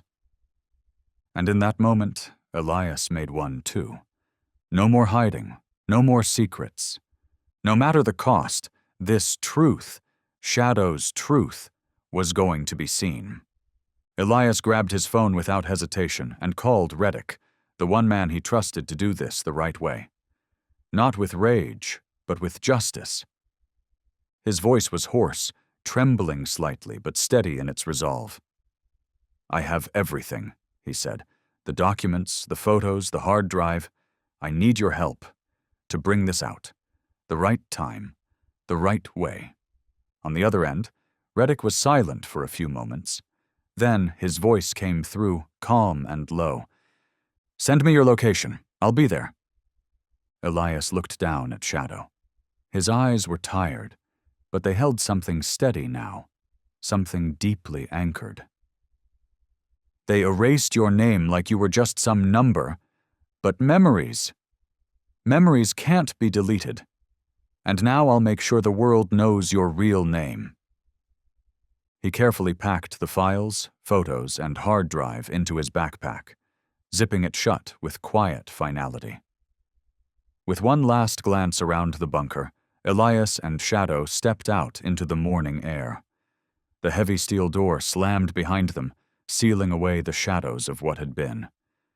But this wasn't the end. It was the beginning. Sunlight broke through the treetops and poured across their path as they walked side by side, step by steady step, toward what came next. Elias leaned toward Shadow, his voice barely more than a whisper, as if speaking to the part of himself that had stayed silent for too long. Silence helped them bury the truth, but now the truth has teeth. Morning sun streamed between the city buildings as Elias and Shadow made their way into the heart of Tucson, Arizona. The desert heat was sharp, dry, and unforgiving, so different from the cool forests they once called home. But inside Elias, something hotter burned. A fire that had never gone out. He looked down at Shadow again, his tone firm but soft. Silence helped them hide everything before, but not anymore. The truth bites now. They stopped outside a nondescript building, modest, quiet, almost forgettable. But this was it. The place where Silas Creed, whose real name was Jason Rohr, now worked under a new identity, disguised as a small-time security consultant. This was the thread they had chased across years, the man behind it all. Their final lead. In a small, windowless FBI outpost, the glow of a computer screen lit Elias's face as he scanned the latest file Reddick had sent. Page after page revealed the trail of Jason Rohr's double life, from daily routines to financial ties to the shell companies that masked deeper secrets. Elias read each line slowly, eyes narrowing with every discovery. Every timestamp, every address, every unfamiliar name could be a missing piece. He traced the patterns with his fingertip, connecting dots that led back not just to Shadow's past, but to something bigger, something built to stay hidden. But not anymore. Before they stepped into the final chapter, Elias took a moment to prepare with care.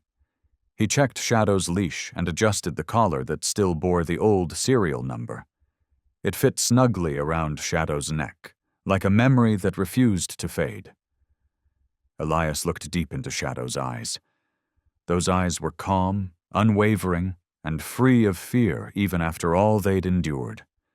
Memories surfaced like flickering reels from a long-forgotten film, grueling training drills at the base, long nights on hostile ground, the countless times Shadow had hurled himself into danger just to shield Elias from death itself. Those eyes had seen war, betrayal, and survival. And now they spoke a silent promise. Whatever was coming, it would not be like before. Despite the tension pulling tight in his chest, Elias felt a fire building inside. This confrontation with Silas wouldn't be easy. The man was cunning and dangerous and hid truths that could reshape both their lives forever. Their vehicle rolled quietly out of the FBI station, gliding through Tucson's empty streets. Shadow lay still on the back seat, but his ears remained perked, tuned in to every murmur, every creak of the quiet neighborhoods they passed. His instincts were fully awake. Ready. Elias glanced back, a warmth blooming in his chest. He whispered softly, "We're going to get justice, Shadow. You're not alone anymore." Sunlight filtered through the windshield, laying golden streaks across the dusty road. The buildings outside looked worn and quiet, as if holding their breath. But in Elias's mind, everything was clear now. The road ahead might be treacherous, but it was paved with purpose. And this time, it would lead them to truth and to justice. The hum of engines broke the night silence.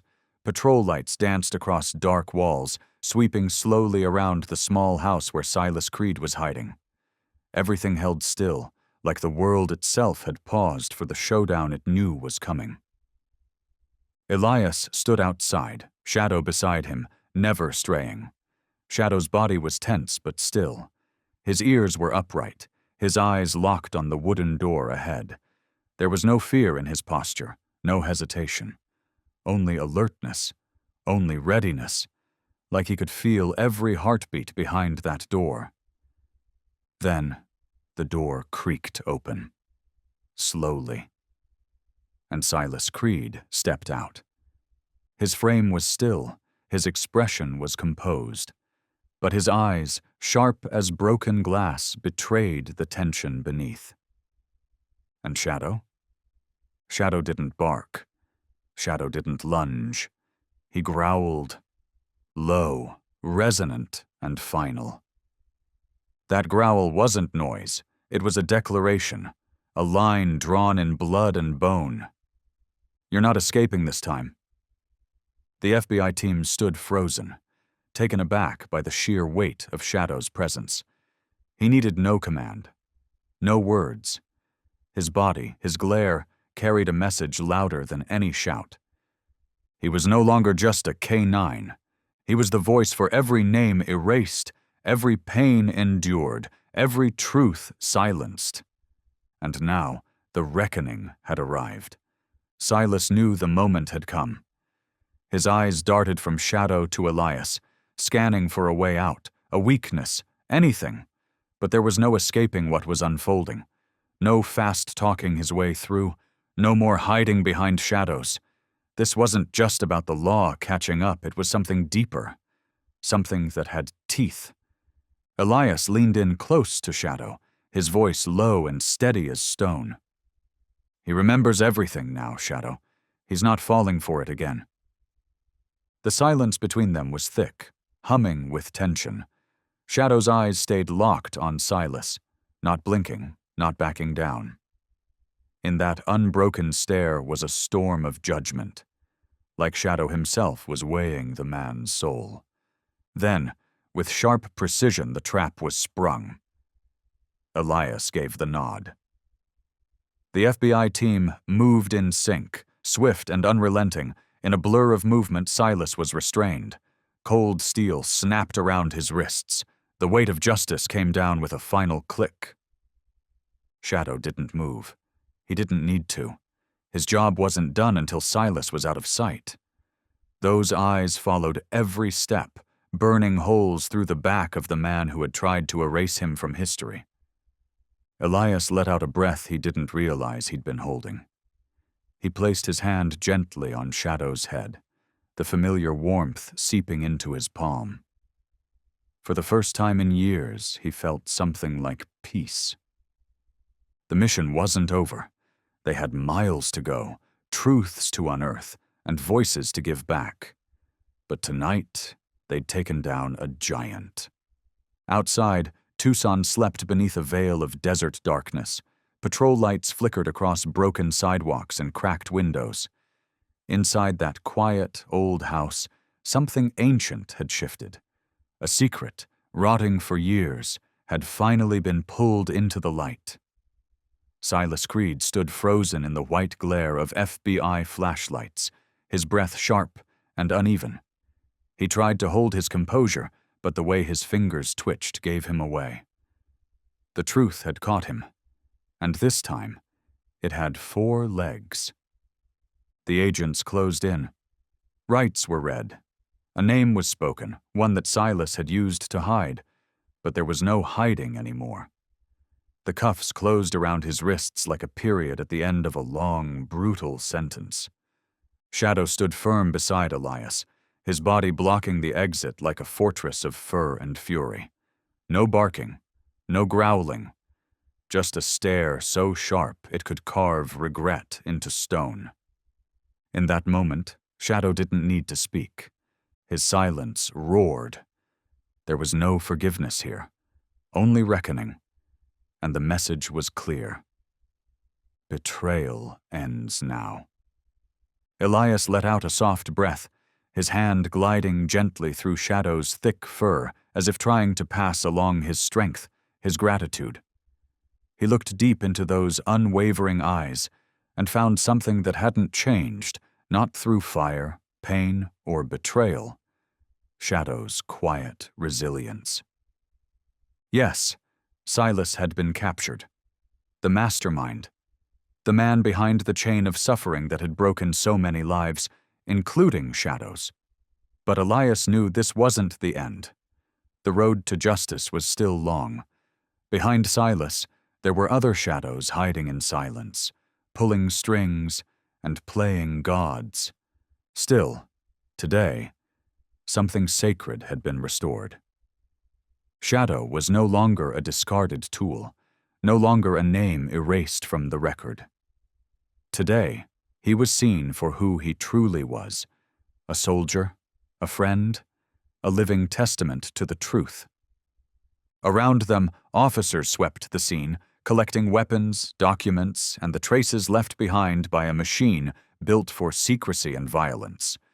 The signs were all there: tactical blades, signal jammers, and nameless dog tags. This wasn't random. This was organized, brutal, and designed to stay buried. Elias stood quietly, his eyes never leaving Shadow. For the first time in so long, he felt something like peace. Shadow stood still, too, unshaken, as if shielding Elias not just from danger, but from despair. The door to that house finally closed behind them, but in Elias's heart, another door had just begun to open. The door to truth, to reckoning, to justice. He knew this was only the beginning. He and Shadow had work left to do. Silas was only the first stone lifted. Beneath him lay a web of corruption waiting to be pulled into the light. The final image was simple but unforgettable. Elias and Shadow stood side by side, the darkness of the street curling around their silhouettes, but their eyes looked forward, toward the long road ahead, toward the light waiting at the end of it. Elias whispered, his voice soft but full of conviction. "You're not alone anymore. And now the truth has teeth. We're not leaving anyone behind." At dawn, the Pentagon's grand atrium was packed wall to wall.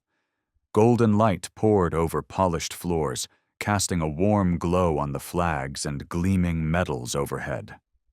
Military officials, former teammates, the press, and family members filled the space, their eyes shining with emotion and anticipation. Footsteps echoed as the ceremony began. A host stepped onto the stage, his voice deep, clear, carrying through the stillness of the room.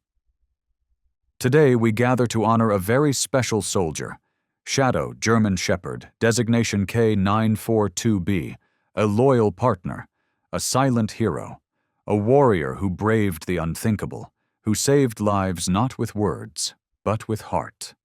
The moment the name Shadow was spoken, the room erupted. Applause thundered across the chamber like a wave. Eyes turned to where Elias stood with Shadow at his side. Shadow didn't flinch. Ears perked. Gaze focused. That calm, determined expression never changed. Because he didn't need the medals, the speeches, or the applause. Shadow already knew who he was. A fighter. A protector.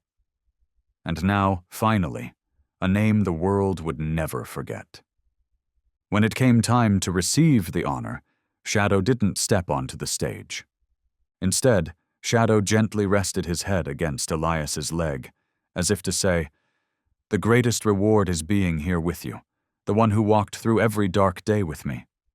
Elias knelt down, his hand tenderly stroking Shadow's head, his eyes full of quiet love and pride.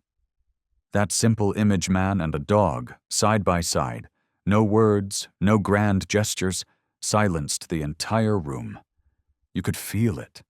The weight of a bond too deep for language, a friendship built not on commands, but on shared pain, loyalty, and unshakable trust. As the final echoes of applause faded into the distance, the image of Elias and Shadow remained etched deeply into the hearts of everyone who had witnessed their story. It wasn't just a moment. It became a lasting symbol. A symbol of unbreakable friendship, unwavering loyalty, and the quiet, relentless strength of life itself. It reminded everyone of something simple, yet so easy to forget. That no matter how hard life gets, no matter how impossible the road ahead may seem, with love and trust by your side, anything is possible. After countless days of pain and struggle, Elias and Shadow finally found a place to rest. A small wooden cabin nestled deep in the forest, far away from sirens, gunfire, and the chaos of the world. Out here, the air was clean. Birds sang in the treetops. The wind whispered softly through the leaves. Every morning, Elias woke with a breath that filled him from the inside out, full of peace he once thought he'd never feel again. Shadow would dart across the yard, playful as a pup, no longer carrying the weight of battles past. No longer on edge, just living. At night, the fireplace crackled gently. Its warm glow danced across the walls while Shadow curled up beside Elias, resting his head against the floor with a calm that only comes when the war inside finally quiets down. Elias would sit by the window, eyes lifted to the stars, grateful to simply be, grateful to still have the one soul who never let go. Their story, a man and his dog, spread far beyond that cabin in the woods. It touched people, not just because of what they endured, but because of what they chose. They chose love, even when the world gave them pain. They chose trust, even when betrayal felt easier. They chose each other. And that choice became a light for others. The applause from that Pentagon ceremony would eventually fade. But what it stood for wouldn't. It would live on in the quiet strength of those who keep going, in the soft footfalls of a dog that once saved a man's soul, in the knowledge that real strength doesn't come from weapons or medals, but from a heart that refuses to stop loving. Because some warriors don't wear uniforms, some don't carry rifles, some walk on 4 legs, with scars no one sees and eyes that have witnessed too much. But still they protect. Still they love. Shadow was one of them. Sometimes the soul feels so broken it seems beyond repair, like nothing could ever bring it back. But then something happens. A hand reaching out, an honest look, a presence that says, "You're not alone." That's what Elias and Shadow gave each other. They brought life back to what felt lost forever. Together, they did something extraordinary. The love Shadow had for Elias never wavered. It never dimmed. It never asked for anything in return. It was the kind of love that stands guard in silence, that shows up in the darkest moments, that never once considers leaving. Shadow wasn't just a dog. Shadow was a companion, a protector, a piece of Elias's very soul. And it was that love, quiet and steadfast, that carried them through. It's what still carries them now. Into the woods, into the unknown, into whatever comes next. Together, always.